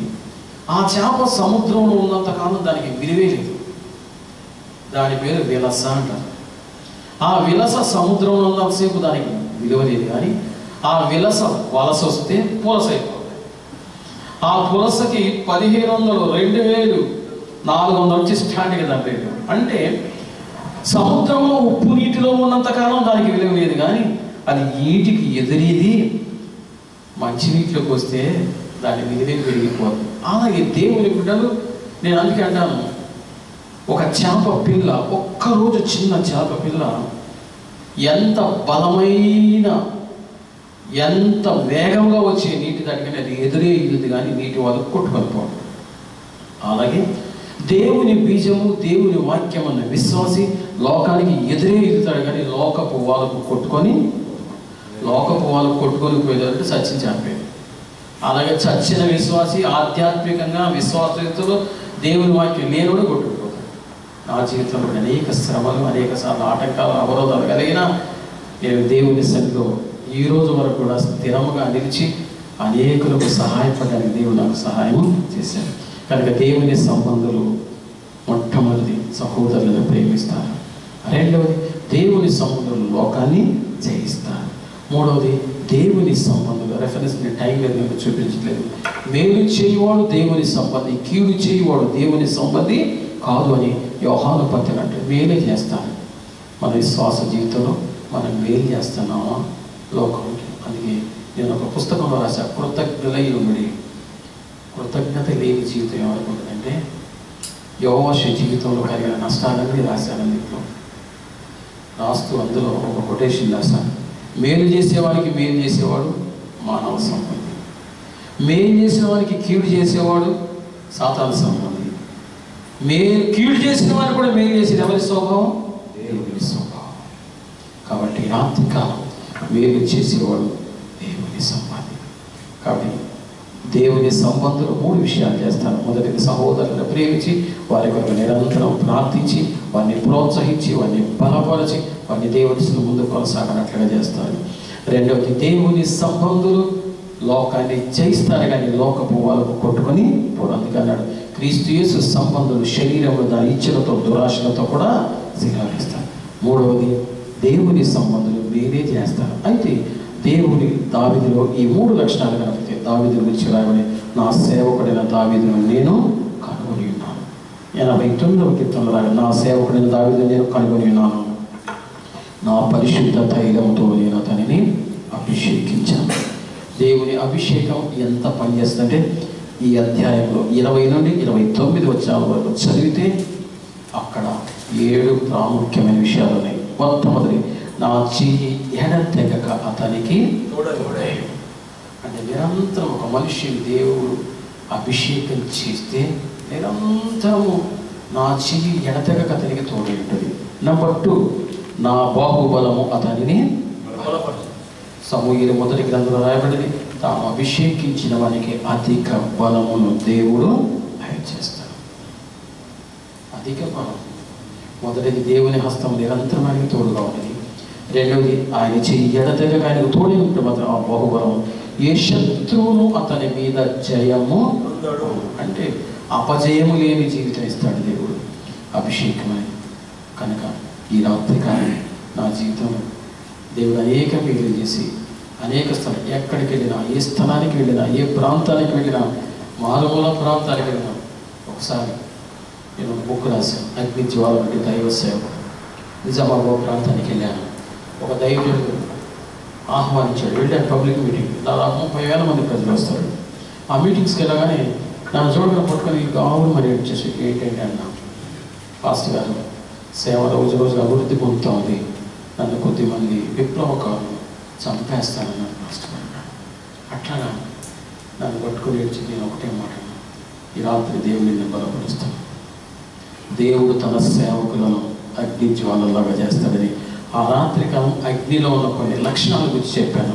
జాగ్రత్తగా ఒక మంచి ప్రార్థనాపరుడైన వ్యక్తి దావీదు జీవితంలో చూస్తే దావీదు ఒకానొక దినాన సౌలుతో తరమబడుతున్నప్పుడు నాయోతు అనబడే ఒక ప్రాంతంలోకి వెళ్ళి సమూయేలు ప్రవక్తలతో కలిసి ప్రార్థన చేస్తా ఉన్నాడు. పరిశుద్ధాత్మ శక్తితో నింపబడ్డాడు. పరిశుద్ధాత్మ శక్తితో నింపబడి మంచి ప్రార్థనా జీవితాన్ని కలిగి ఉంటే సౌలు చూశాడు. ఇక ఎట్లాగో నాయకులు రామా దగ్గర ఉన్నాడని తెలిసిపోయింది. 50 మంది మనుషులను పంపించాడు.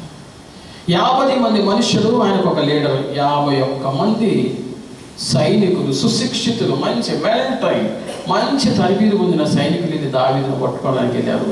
దావీదుతో పాటు కొద్దిమంది యవనస్తులు సమూయేలు శిష్యులందరూ కలిసి ప్రార్థించి పరిశుద్ధాత్మ శక్తితో నింపబడి ఆత్మను ఆనందించారు. 50 మంది వీళ్ళు కూడా ప్రవచించడం ప్రారంభం చేశారు. దేవునికి స్తోత్రం. హల్లెలూయా. చూశాడు, ఇంకా లాభం లేదు అనుకున్నాడు. మళ్ళా ఇంకొక బ్యాచ్ని పంపించాడు. రెండవసారి మళ్ళా 50 మందిని పంపించాడు. ఆ 50 మంది కూడా ఏం చేసి మొదలుపెట్టారు. మళ్ళా వారందరూ ప్రవచించడం ప్రారంభం. మొదటి సమూయేలు 19 అన్నమాట. మళ్ళా ఇంకొకసారి మళ్ళా ఇంకొక 50 మందిని పంపించాడు.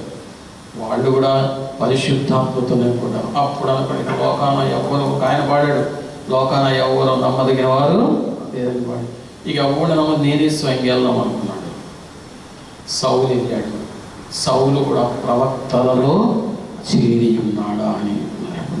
అంటే ఒక మనుషుడు మంచి ప్రార్థనా జీవితాన్ని కలిగి తన భక్తి జీవితాన్ని కాపాడుకుంటూ దేవుని ఆత్మతో అభిషేకించబడిన స్థితిలో ఉన్నప్పుడు ఆయనను పట్టుకోవడానికి వచ్చిన 150 ముగ్గురు కూడా వారందరి జీవితాలు మార్పు పొందాయి. వారందరూ పరిశుద్ధాత్మతో నింపబడ్డారు.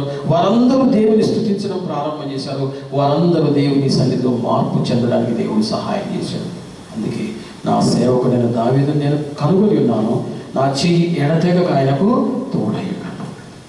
అతని ఎదుట ఏ శత్రువు కూడా నిలువడని అభిషేకించబడిన దావీదు గురించి వ్రాయబడింది. కనుక ఈ యొక్క రాత్రికాలం దేవుడు తన చిత్తానుసారంగా తన దాసు యవనస్తుడు మరి సుదర్శనరావు గారిని దేవుడు ఏర్పాటు చేసుకొని ఈ ప్రత్యేక సమయంలో అభిషేక కార్యక్రమంలో పాల్గొనడానికి కృప చూపిన దేవునికి నేను స్తోత్రం చేస్తున్నాను. హల్లెలూయా.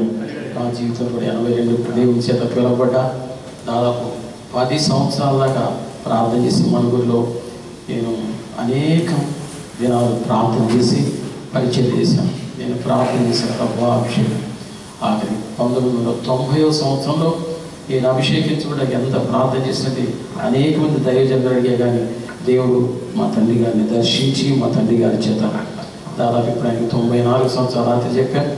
ఆయన పిలిపించి ఆయనతో మాట్లాడి దేవుడు ఆయన ఏర్పాటు చేసి నన్ను అభిషేకించిన దినము మొదలుకొని 90లో ఈ రోజు వరకు కూడా ఎన్నడూ నేను తలంచిన ప్రతి కార్యాన్ని దేవుడు సఫలపరుస్తున్నాను. అంతేకాదు ఆ అభిషేకించబడిన దినాన్ని నేను 3 దినాల ఉపవాసం ప్రార్థన చేశాను. ఈరోజు కూడా ఈ దినమంతా నేను ఉపవాసం నడుస్తున్నా, ప్రయాణం చేస్తున్నా. ప్రభావ మీ దాసుని వాడుకున్నాను. నేను దాదాపు ఇప్పటికే కొన్ని వందలాది మంది సేవకులను అభిషేకించిన దేవుడు సహాయం. నేను భద్రాచలానికి దగ్గర భగవాన్ దాస్ లక్ష్మీపురంలో ఒక యవ్వనస్తుడు ఈరోజు 2,500 మంది సంఘానికి వెళ్ళినాడు.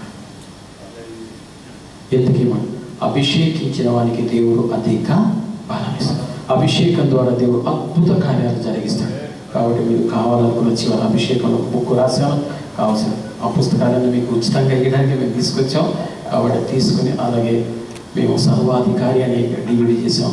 కావాల్సిన తీసుకొని ప్రభువును మహిమపరచి ప్రత్యేకంగా ఈ దిన మనం అభిషేకించబడిపోయి మరి యవనస్తుడు సుదర్శన గారిని దేవుడు ఆశ్రయించట్లుగా ఆయన పాదము పెట్టిన ప్రతి స్థలాన్ని దేవుడు వర్తిల్ల చేయనట్లుగా అంతలో వారి ద్వారా వేల ఆత్మలు దేవుని సన్నిధికి నడిపించబడినట్లుగా ఈ ప్రాంతంలో జ్ఞాపకం చేసుకోమని కోరుతూ దేవుని వాక్యం చెబుతుంది. నా సేవకుడైన దావీదును నేను కనుగొన్నాను, నా చెయ్యి ఎడతెగక అతనికి తోడైనాను, అతని బాహుబలం ఎదుట ఏ వ్యక్తి నిలవజాలని విస్తరించట్లుగా అలాగ చేసి దేవుని సన్నిధిలో ముందుకు సాగు. తలలో నుంచండి, చిన్న ప్రార్థన చేద్దాం. ప్రేమ కలిగిన మా తండ్రి, పరిశుద్ధుడైన మా యేసయ్య, మీ దాసులైన భగవాన్ దాసుల సాగిపోవని సెలవిచ్చావు. ప్రతి ఒక్కరూ విశ్వాస జీవితంలో ఆగిపోక యశూరులు అని సాగిపోయే జీవితాన్ని దయచేయండి ప్రభా. ఒక శాపగ్రస్తమైన స్థితిలో నుండి శాపము ఆశీర్వాదముగా మార్చబడి దేవుని సంబంధిగా దేవుని చేత ఏర్పాటు చేయబడిన వ్యక్తిగా దావీదుని మీరు ఎన్నుకున్నారు. నీకు వందనాలు చెల్లిస్తున్నాను. నా సేవకుడైన దావీదుని నేను కనుగొన్నాను, నా చెయ్యి ఎడతెగక అతని తోడైనాను, నా బాహుబలం అతన్ని బలపరచును, అతని ఏ శత్రువు నిరోజాలను భూమి మీద నేను అతని అత్యున్నతునిగా చేయదనని సెలవిచ్చావు. ఎంత గొప్ప దేవుడు అయ్యా. ఒక శాపగ్రస్తమైన జీవితాన్ని విమోచించి భూలోకంలో అత్యున్నత స్థితికి హెచ్చించిన గొప్ప దేవుడు. ఈ దినమున అభిషేకించబడవచ్చున్నటువంటి మీ దాసుని కూడా అట్టి కృప దయచేయమని, జరగవచ్చున్న కార్యక్రమం అంతట్లో తోడుగా నడిపించమని యేసు నామమున అడుగుచున్నాము తండ్రి, ఆమేన్. కూర్చున్నాం. ఈ ప్రత్యేక సమయం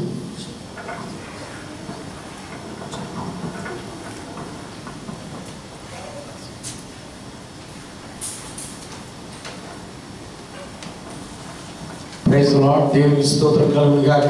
మరి సమయమందు మరి దైవ జనులు చక్కని మాటలు మనం విన్నాం. దేవుని వాక్యంలో నుండి దావీదు యొక్క అభిషేకంలో ఉన్నటువంటి ఆశీర్వాదాన్ని మనం చూసాం. అలాగే బైబిల్ గ్రంథంలో అనేక మంది అభిషేకించబడినటువంటి భక్తులు వారి జీవితంలో దేవుడు ప్రకాశవంతముగా ఆయన మార్చాడు. అలాగే ఇక్కడ ఈ సమయమందు మరి సుదర్శన్ రావు గారు అలాగే విజయ వారి ఇరువురు కూడా ప్రభు యొక్క పని గురించి చాలా ఆసక్తి కలిగిన దేవుని బిడ్డలుగా మేము గమనించాము. అంత మాత్రమే కాకుండా దేవుని పిలుపు వారికి ఉంది. దేవుని సందులో ఆ యొక్క కస్టమ్స్లో ఉన్నప్పుడు లేక ఆ ఎయిర్పోర్ట్లో ఆయన్ని అక్కడ ఆఫ్ చేసినప్పుడు వీసా లేదని, అప్పుడు ప్రభువా నన్ను బయటికి తీసుకొస్తే నిన్ను గురించి ప్రకటిస్తాను అని ఒక ప్రమాణం చేసుకున్నాడు.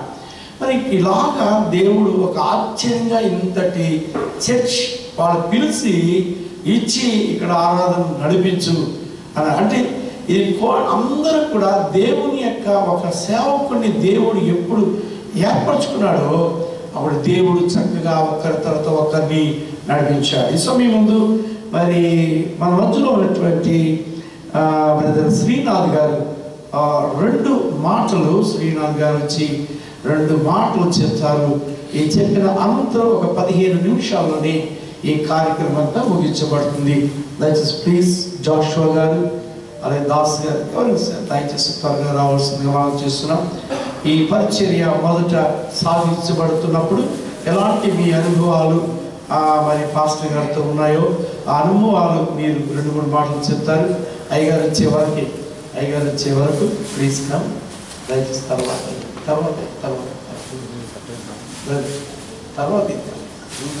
మాటలు చెప్పండి.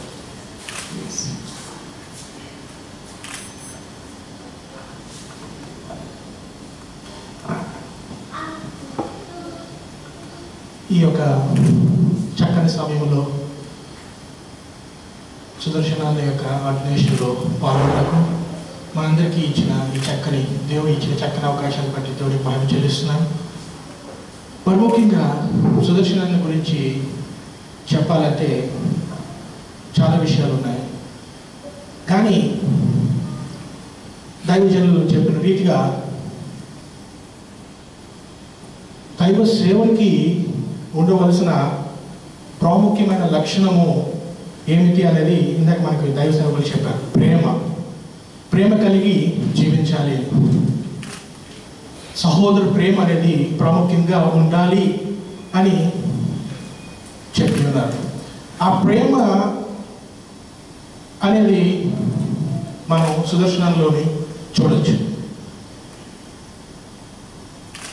నిజంగా జరిగిన సంఘటన ఇక్కడ సింగపూర్ దేశంలో మనమందరం కూడా మన కుటుంబాలను విడిచిపెట్టి ఉద్యోగరీత్యా ఇక్కడ మనం ఉంటుండగా మనకి ఎవరూ లేరు. బంధువులు అనేవాళ్ళు లేరు, సహోదరులు అనేవాళ్ళు లేరు. మనం ఒంటరిగా జీవిస్తున్నాం. మనల్ని పట్టించుకునే వాళ్ళు లేరు. తిన్నావా ఉన్నావా అని అడిగేవాళ్ళు కూడా లేరు.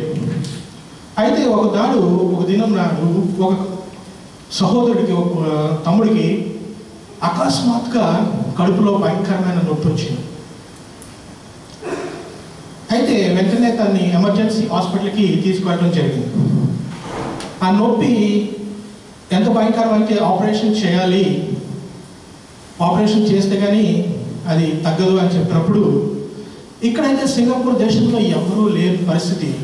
కానీ సుదర్శనాన్ని వెంటనే ఒక తండ్రిగా ఒక సహోదరుడిగా ఆ యొక్క బాధ్యతను తీసుకొని హాస్పిటల్కి వెళ్ళి దగ్గరుండి ఆ యొక్క కార్యక్రమం అంతా కూడా చూసి తర్వాత నాన్న నువ్వు ఉండేది 5వ ఫ్లోర్లోని, నువ్వు ఈ పరిస్థితుల్లో రోజు అప్ అండ్ డౌన్ ఎక్కి దిగడం కష్టం. సో నువ్వు నాతో పాటే నా ఇంట్లో ఉంది కానీ రా అని తీసుకువెళ్ళి తన ఇంట్లోనే ఉంచుకొని భార్య భర్తలు ఆ బిడ్డకు ఆ తమ్ముడికి ఆ సహోదరుడు సేవ చేశారు. అది ప్రేమ. దేవుని యొక్క ప్రేమ చూపెట్టడంలోని మనం ఎన్నైనా మాట్లాడచ్చు, కానీ చేతులలో చూపెట్టడం అనేది ఇది దేవుని యొక్క ప్రేమ. ఈ దేవుని యొక్క ప్రేమ చూపెట్టి ఆ బిడ్డని ఆ సమయంలో ఎవరు లేని స్థితిలో ఆదుకొని నడిపించి చక్కగా చూసుకొని తగ్గినంత వరకు తన ఇంట్లో పెట్టుకొని తర్వాత పంపించడం అనేది సింగపూర్ దేశంలో ఎవ్వరూ చేయలేదు. అలాగే చెప్పాలంటే ఎన్నో విషయాలు ఉన్నాయి అన్న జీవితంలో. అటువంటి ప్రేమ కలిగిన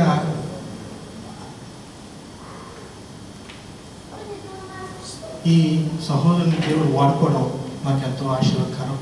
ఈ సింగపూర్ దేశంలో ఇలాగ ఎంతోమంది తెలుగు వారికి దేవుని యొక్క ప్రేమను కనుపరిచి ఇంకనూ బలంగా దేవుడు వాడుకోవాలని మనస్ఫూర్తిగా నేను దేవుని ప్రార్థిస్తూ ఈ కొద్ది మాటలు నేను ముగిస్తున్నాను. Thank you. చక్కని విషయాలు చెప్పారు. మరి సమయమందు జాషువా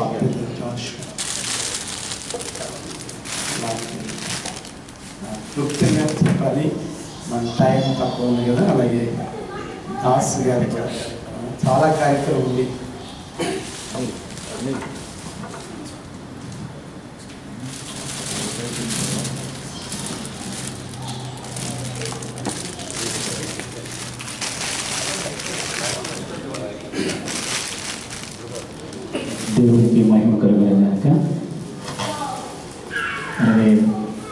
అందరికీ కూడా వందనాలు. చెప్పాలంటే శ్రీనాథన్ గారు మొత్తం చెప్పేశారు. బ్రదర్ గురించి చెప్పాలంటే నాకు ఇచ్చిన సమయం 2 నిమిషాలు సుదర్శన్ బ్రదర్ గురించి పంచుకుంటున్నాను. అంటే బ్రదరు కొంతమంది ఇండియా దేశం నుండి సింగపూర్ వచ్చారంటే డబ్బు సంపాదించుకొని భార్య పిల్లలతో ఆనందంగా ఉండి ఇంటికి పంపిస్తే పొలాలు కొనుక్కుంటాం, లేదంటే బిల్డింగ్లు కట్టుకుంటాం అని కొందరు ఊహించుకొని సింగపూర్ వస్తుంటాం. అయితే సుదర్శన్ బ్రదర్ గారి మీద చెప్పాలంటే మరి ప్రేమగుడైనా సరే, సాహసం ఉండైనా సరే, ఈ రాత్రి అంతా చెప్పిన మాకు తీరిపోదు, సమయం సాగిపోదు. అయితే 2 నిమిషాలు నేను చెప్పి ముగిస్తాను. అయితే బ్రదర్లు ఆ యొక్క ప్రేమ అనేది ఎలాగంటే అది నేను చూచాను, చాలామంది ఆ ప్రేమను రుచి చూచారు. ఈరోజు నేను ఆ ప్రేమను గురించి చెప్పాలంటే చాలా చెప్పవచ్చు, ముందుగా చెప్పాను. అయితే సుదర్శన్ బ్రదర్ గారు ఇండియా దేశం నుండి సింగపూర్ వచ్చి జీవనోపాధి చేసుకుంటుండగా మరి సెలవులు కూడా ఫస్ట్ నడిపిస్తున్నాడు. అది కెంటాక్ పేర్షియల్. దాదాపు 14 సంవత్సరాల నుండి ఆ కెంటాక్ సెలవులు నడిపిస్తున్నాడు తన వాద్యంలో. అయితే ఆ యొక్క బిడ్డ చేసిన ఆ యొక్క పరిచర్య ఎలాంటిదంటే చాలా గొప్ప పరిచర్య. మాకు ఆ యొక్క సెలవులో మాకు ఏ ఒక్క అవసరం వచ్చినా, ఏ యొక్క ప్రతి ఒక్క విషయంలో కూడా బ్రదరు ముందుకు వచ్చి మాకు ఓదార్చి మాకు నుండి ప్రేరు ఎక్కువగా చేస్తూ ఉంటాడు. అంటే మాకు ఫోన్లు చేసి అలాగే చాలా ప్రేమ అనేది మా పట్ల చూపి మరి పరిచర్య చేస్తున్నాడు.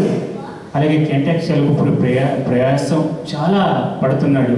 ఎందుకంటే బెంగళూరు నుండి ప్రతి శనివారం సాటర్డే కెంటాక్ సెలవులో వెహికల్ తీసుకురావడం, ప్రతి వారికి ఫోన్లు చేయడం, ప్రతి వారికి కూడాను ఎలాగ ఉన్నామని పరిశీలించడం, ఈ విధంగా చేస్తూ మరి బ్రదరు మాకు ఎంతగానో ఓదార్చి బలపరుస్తున్నాడు.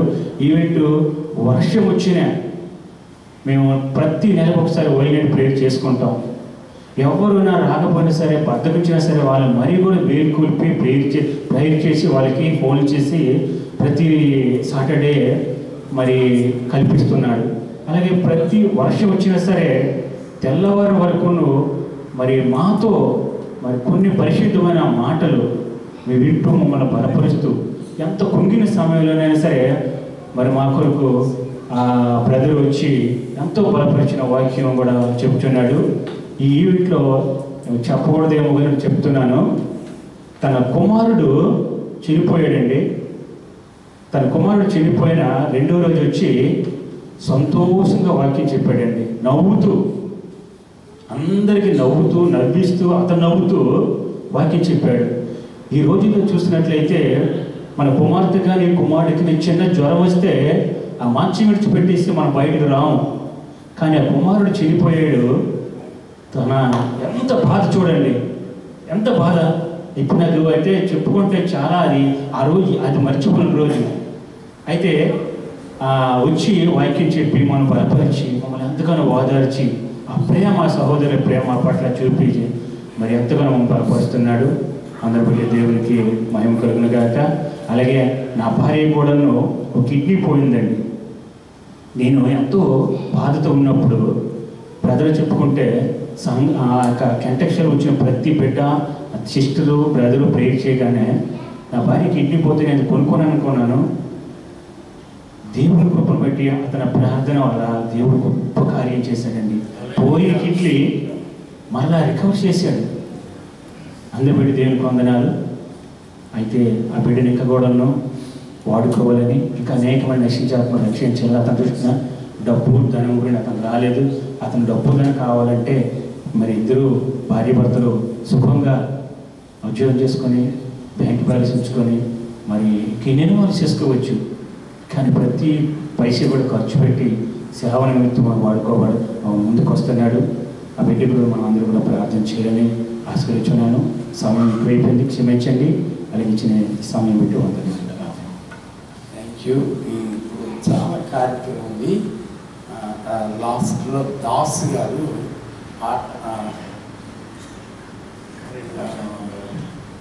తర్వాత ఈ ఆడిషన్ అయిన తర్వాత వాళ్ళకి పాట పాడి కొన్ని మాటలు కూడా వారు చెప్పాలి. ప్లీజ్. సారీ, ఇది ముఖ్యమైన కార్యము. అయిన తర్వాత దాసు గారు కూడా మాట్లాడతారు. పాట కూడా వారి కొరకు పాడాలని ప్రేమపూర్వకంగా మేము ఆహ్వానిస్తున్నాం. రూపాంతర అనుభవము మాకు కావాలి. యేసుని సాక్షిగా బ్రతుకుటకు అభిషేకం కావాలి. యేసు వలె మారుటకు, యేసుతో నడచుటకు, యేసు వలె మారుటకు, యేసుతో నడచుటకు కావాలి కావాలి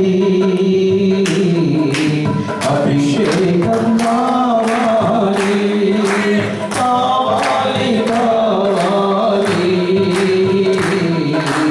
అభిషేకం కావాలి. రూపాంతర అనుభవము మాకు కావాలి.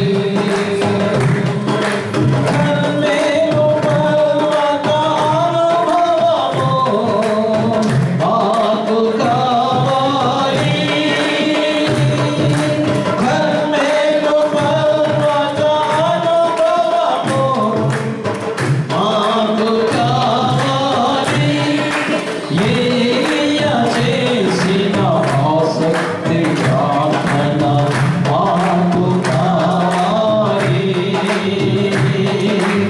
ఏలియా చేసిన ఆసక్తి ప్రార్థన మాకు కావాలి.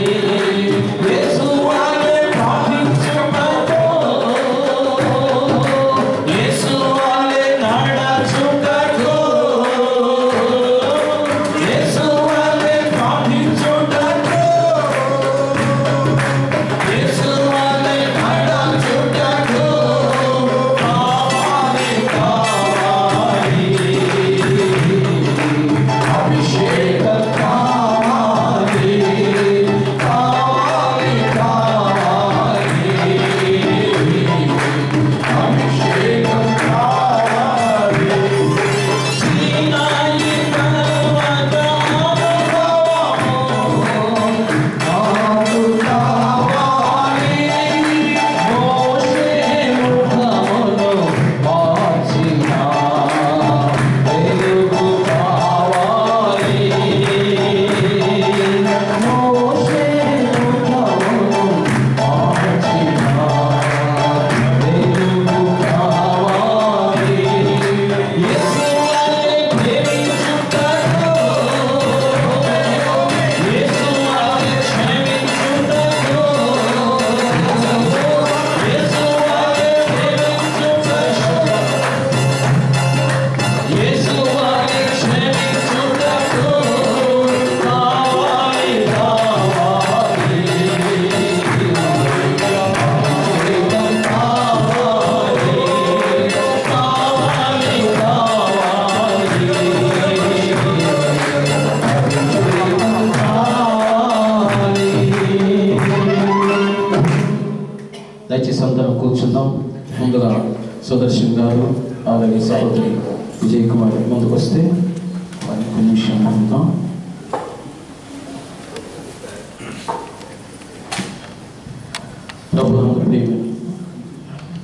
ప్రభునందు ప్రియమైన సహోదరుడా సుదర్శన్ గారు అలాగే విజయ్ కుమార్ గారు, దేవుడి యొక్క ఉన్నతమైన పిలుపును బట్టి దేవుడు మిమ్మల్ని అనాది సంకల్పంలోనే తన పరిచర్య కొరకు నియమించున్నాడని నమ్మి నమ్మకముగా ఆయన పరిచర్య కొరకు మిమ్మల్ని మీరు సమర్పించుకుంటారా? మిమ్మల్ని మీరు దేవుని ఉన్నతమైన పిలుపునకు లోబడి ఆయన పరిచర్య చేయడానికి సమర్పించుకొనుచున్నారా?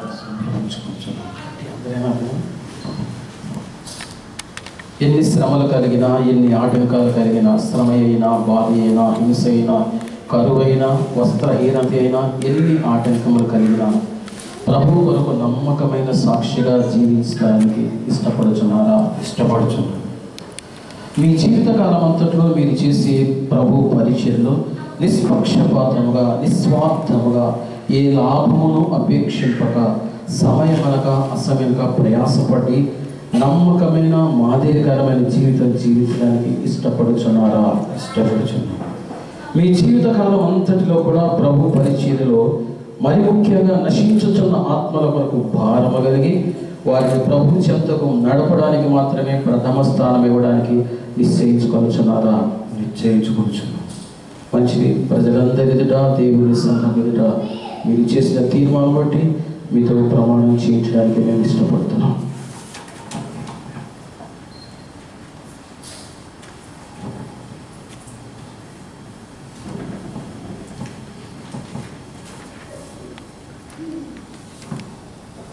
నేను చదువుతున్నాను.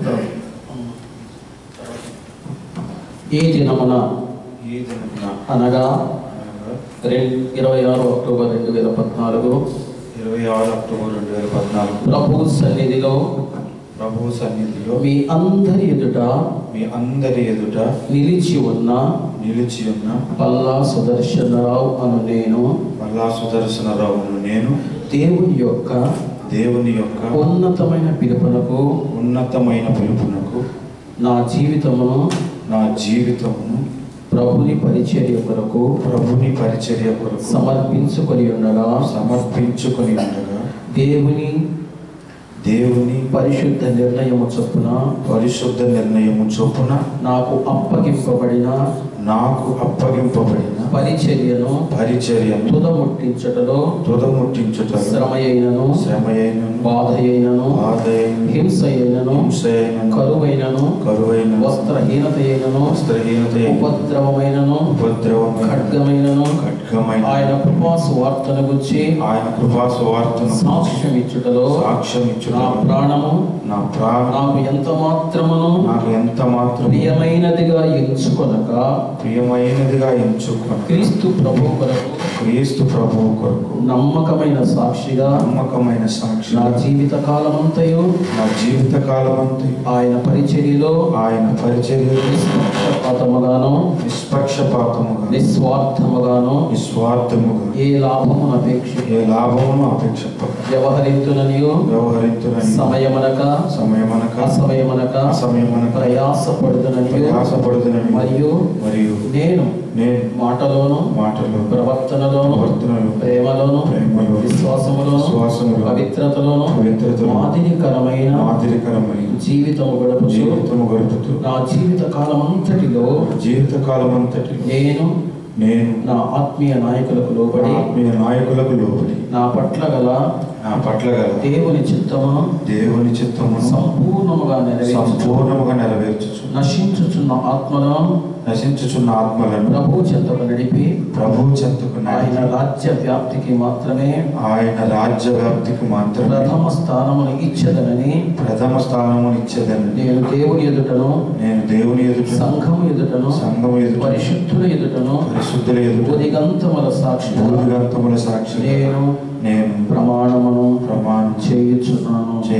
దేవుడి ప్రమాణమును మీ వినికిడిలో అంగీకరించునుగా. ఆమేన్. అందరం ఆమేన్. ఆమేన్.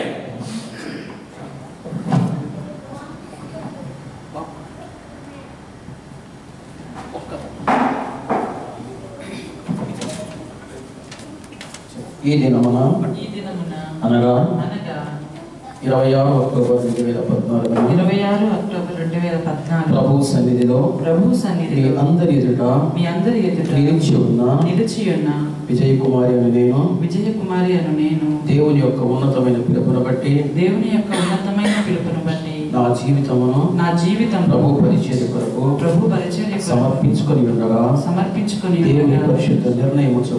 దేవుని పరిశుద్ధ నిర్ణయము చొప్పున నాకు అప్పగింపబడిన పరిచర్యను తుదముట్టించుటలో శ్రమయైనను బాధయైనను హింసయైనను కరువైనను వస్త్రహీనతయైనను ఉపద్రవమైనను ఖడ్గమైనను ఆయన కృపా సువార్తను గురించి సాక్ష్యం ఇచ్చుటలో నా ప్రాణము నాకు ఎంత మాత్రము ప్రియమైనదిగా ఎంచుకొనక క్రీస్తు ప్రభు కొరకు నమ్మకమైన సాక్షిగా జీవిత కాలమంతయు ఆయన పరిచర్యలో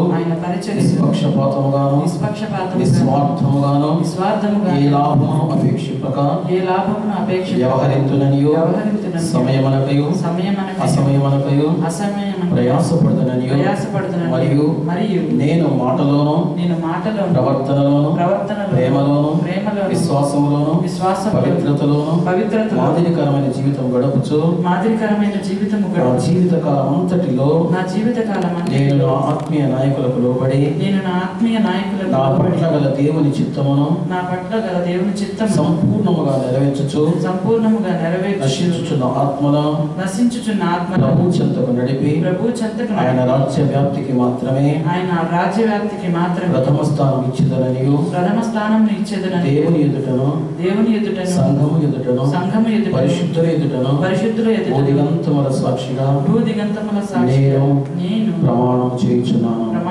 దేవుడి ప్రమాణమును మీ వినికిడిలో అంగీకరించును గాక. ఆమేన్. ఆమేన్. ఆమేన్.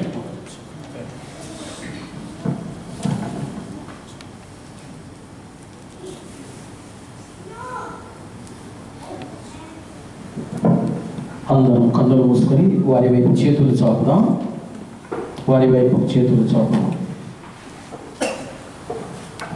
వారి వైపు ఇట్లా చేతులు చాపు. దయచేసి మాటలు చూడండి. వారి వైపు ఇలా చేతులు చాపుదాం.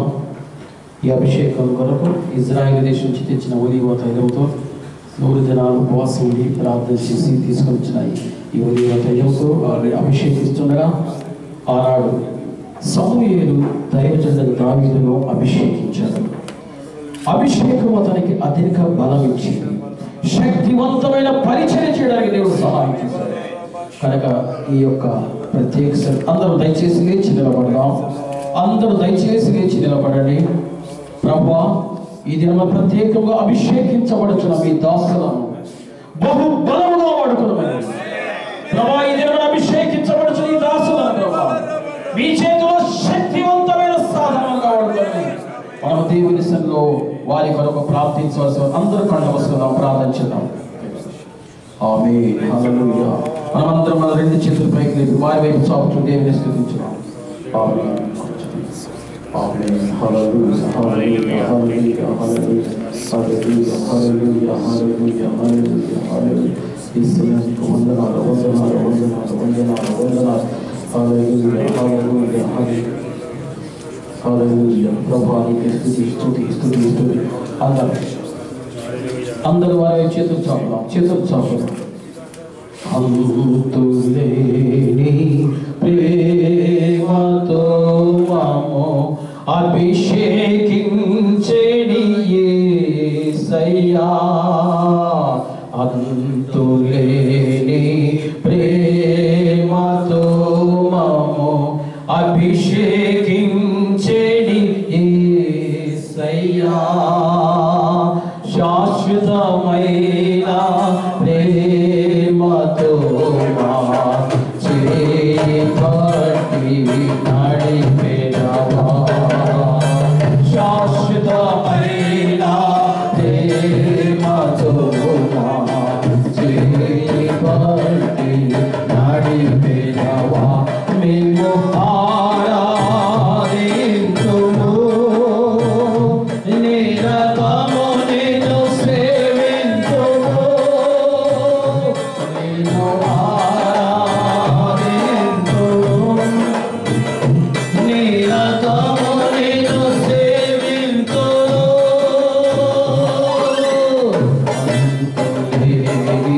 ప్రేమతో అభిషేకించెడి యేసయ్యా.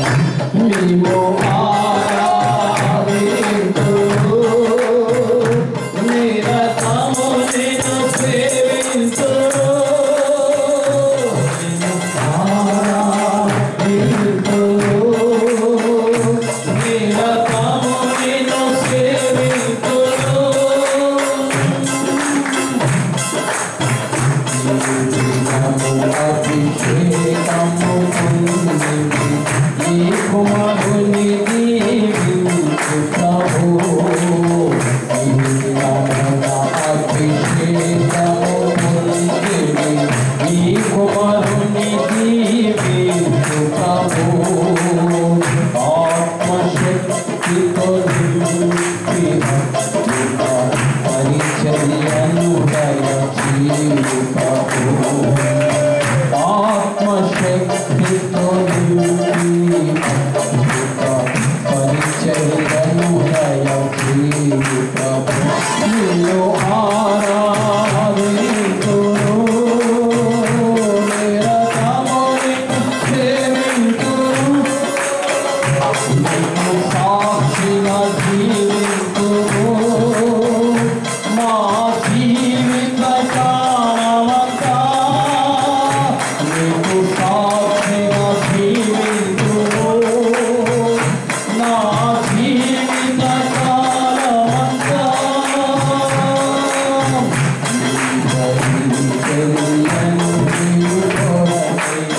నీ కుమారుని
ప్రార్థన చేస్తాను. Glory Balara Mandala Dikara Vashandala Dikara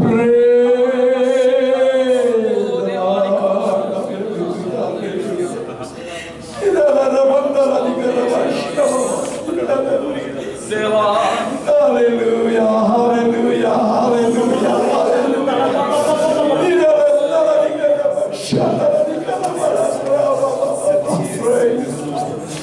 ప్రేమగల తండ్రి పరిశుద్ధుడా నమ్మదగిన దేవానికి స్తోత్రం జగత్తుత్పత్తులు ప్రభావం ఆయన ఈ లోకమును ఆయన సృష్టించక ముందే నీ బిడ్డలను మీరు ఎన్నుకొని ఏర్పరచుకున్న దేవానికి స్తోత్రం నీవు నా సొత్తు భయపడకము దిగులు పడకము నేను నిన్ను బలపరచువాడను దిగులు పడకము నీ పిడి చెయ్యి పట్టుకుని నేను నడిపించువాడు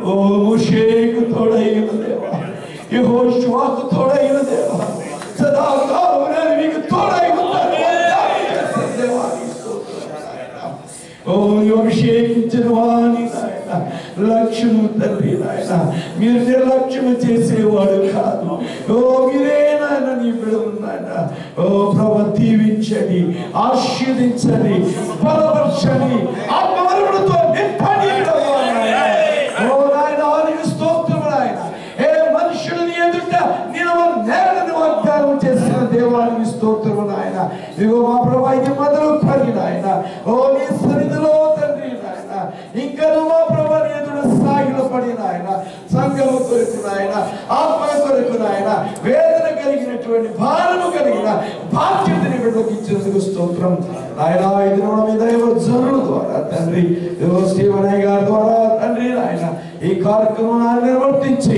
ఇదిగో నీ బిడ్డలకు తండ్రి దీవెన ఆశీర్వాదంగా అభిషేకమును ఇచ్చినందుకు వందనాలు చెల్లిస్తున్నాం ఆయన విజయాన్ని దీవించు నాయన ఓ మా ప్రభా నీ బిడ్డ ప్రభా ఎంతో తల్లి భర్తకు సహకారిగా ఉంటుంది, తోడుగా ఉంటుంది ఆయన. అనేక ఆత్మల కొరకు ఒక వేదన భారము కలిగిన ఆయన భర్తను ప్రోత్సహించుగా తండ్రి సుదర్శన్ రావు అలాగే మా ప్రభా విజయ్ కుమార్ని ఇద్దరిని మా ప్రభా నీ సేవలు నీ పరిచయ బలంగా వాడుకొని దీవించి ఆశీర్వదించాలి. రాబోతున్న దినములో మా ప్రభా ఈ యొక్క తండ్రి సింగపూర్ పట్టణంలో మాత్రమే కాక ఇంకా అనేకమైన ప్రాంతంలో తండ్రి నీ బిడ్డలు ప్రభు ఇలాంటి ప్రార్థన కూటములు ఏర్పాటు చేసి అభిషేకించి ఆశీర్వదించమని యేసు పరిశుద్ధ నామమున అడుగుచున్నాం పరమ తండ్రి. పరిశుద్ధుడైన మా తండ్రి, ప్రేమ కలిగిన మా యేసయ్య మీ అనాది సంకల్పాన్ని బట్టి తల్లి గర్భములు రూపింపకమునిపే మీరు మీ దాసులైన యవనస్తుల సుదర్శనాన్ని మీరు ఏర్పాటు చేసుకుని జీకుమారిని మీరు ఏర్పాటు చేసుకుని ఈ దినముల ప్రభా సంఘమందిని అభిషేకించడానికి మీ ఇచ్చిన కృపను బట్టి పొందాలి. నీవు గొప్ప దేవుడు అన్నాను. మీరు అభిషేకించిన వారికి అధిక బలం ఇస్తానని సెలవించారు. శక్తివంతమైన పరిచయం వీరికి దయచేయుచున్నందుకు వందనాలు. యేసు నామములో నీవు పాదము పెట్టిన ప్రతి స్థలము వర్ధిల్లుగాక. అనేక ఆత్మల ద్వారా నీ సన్నిధికి రాబడునుగాక. గొప్ప అద్భుతములు ఆశ్చర్యకరమైన కార్యాలు సూచక క్రియల ద్వారా ప్రభావిని అభివృద్ధి కలుగు చేయబోతున్నందుకు కొందరు మీ రాజ్యాప్తులు బహు బలమైన సాధనంగా వాడుకుంటున్నందుకు కొందరు ఆచరిస్తూ మీ నామానికి మహిమ ఘనత ప్రభావం ఆరోపించుకోవచ్చు. యేసు నామమున అభిషేకించుచున్నాము తండ్రి. మన తండ్రి అయిన దేవుని దయ, ఆయన కుమారుడు యేసుక్రీస్తు యొక్క కృప, పరిశుద్ధాత్మ యొక్క అన్యోన్య సహవాసం ఇప్పుడు ఎల్లప్పుడు సదాకాలం ఆయనను ప్రేమించగలకు మరి విశేషంగా తండ్రి యొక్కయు కుమారుని యొక్కయు పరిశుద్ధాత్మ యొక్క నామములో ఈ దినమున అభిషేకించబడదాం. ఈ కుటుంబానికి సదాకాలము తోడైండుగాక. దేవుడు తన సన్నిధి కాంతిని వీరిపై ప్రకాశింపచేయునుగాక. వీరు పాదము పెట్టిన ప్రతి స్థలం వర్ధిల్లునుగాక. వీరు అనేక ఆత్మలకు తండ్రిగా తల్లిగా ఉండునుగాక. వీరు అనేక జనములను ఆశీర్వదించబడుదురుగాక. ఆమేన్, ఆమేన్.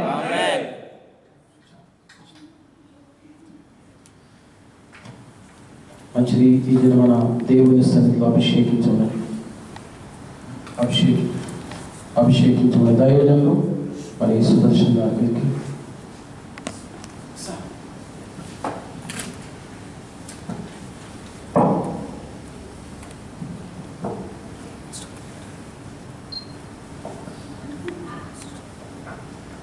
అభిషేకం సర్టిఫికేట్ కోఆర్డినేషన్ మరి దైవజనులు సుదర్శన్ గారికి మేము బహుకరిస్తున్నాం. అలాగే సహోదరు విజయ్ కుమార్ గారు కూడా బహుకరిస్తున్నాం.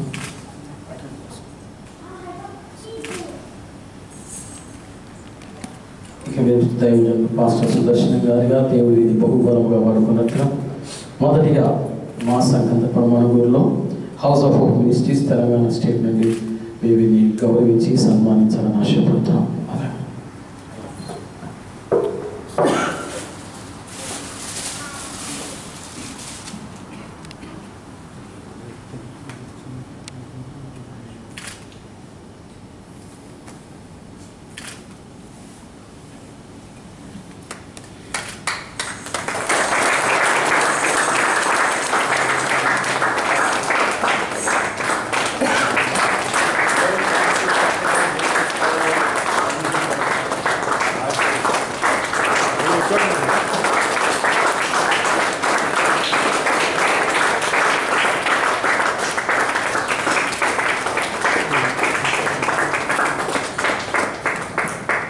అభిషేకించబడిన తర్వాత ప్రథమ పర్యాయం దేవుని వాక్యం ఒక మాట చెప్తుంది.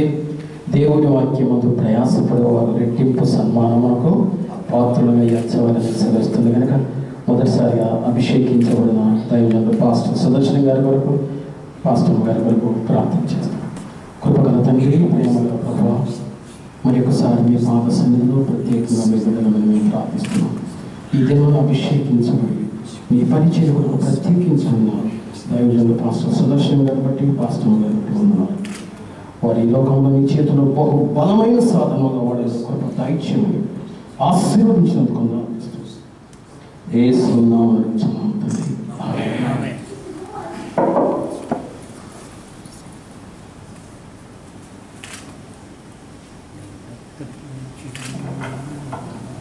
బ్రదర్ దాస్ గారు వచ్చి 2 మాటలు చెప్పాలి.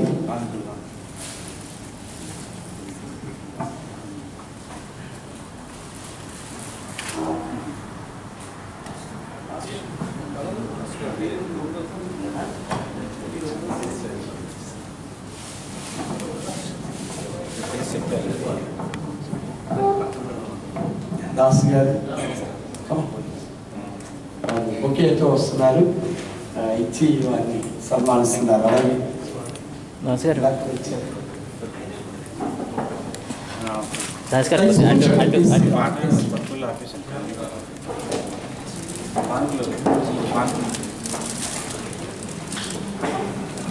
హల్లెలూయా.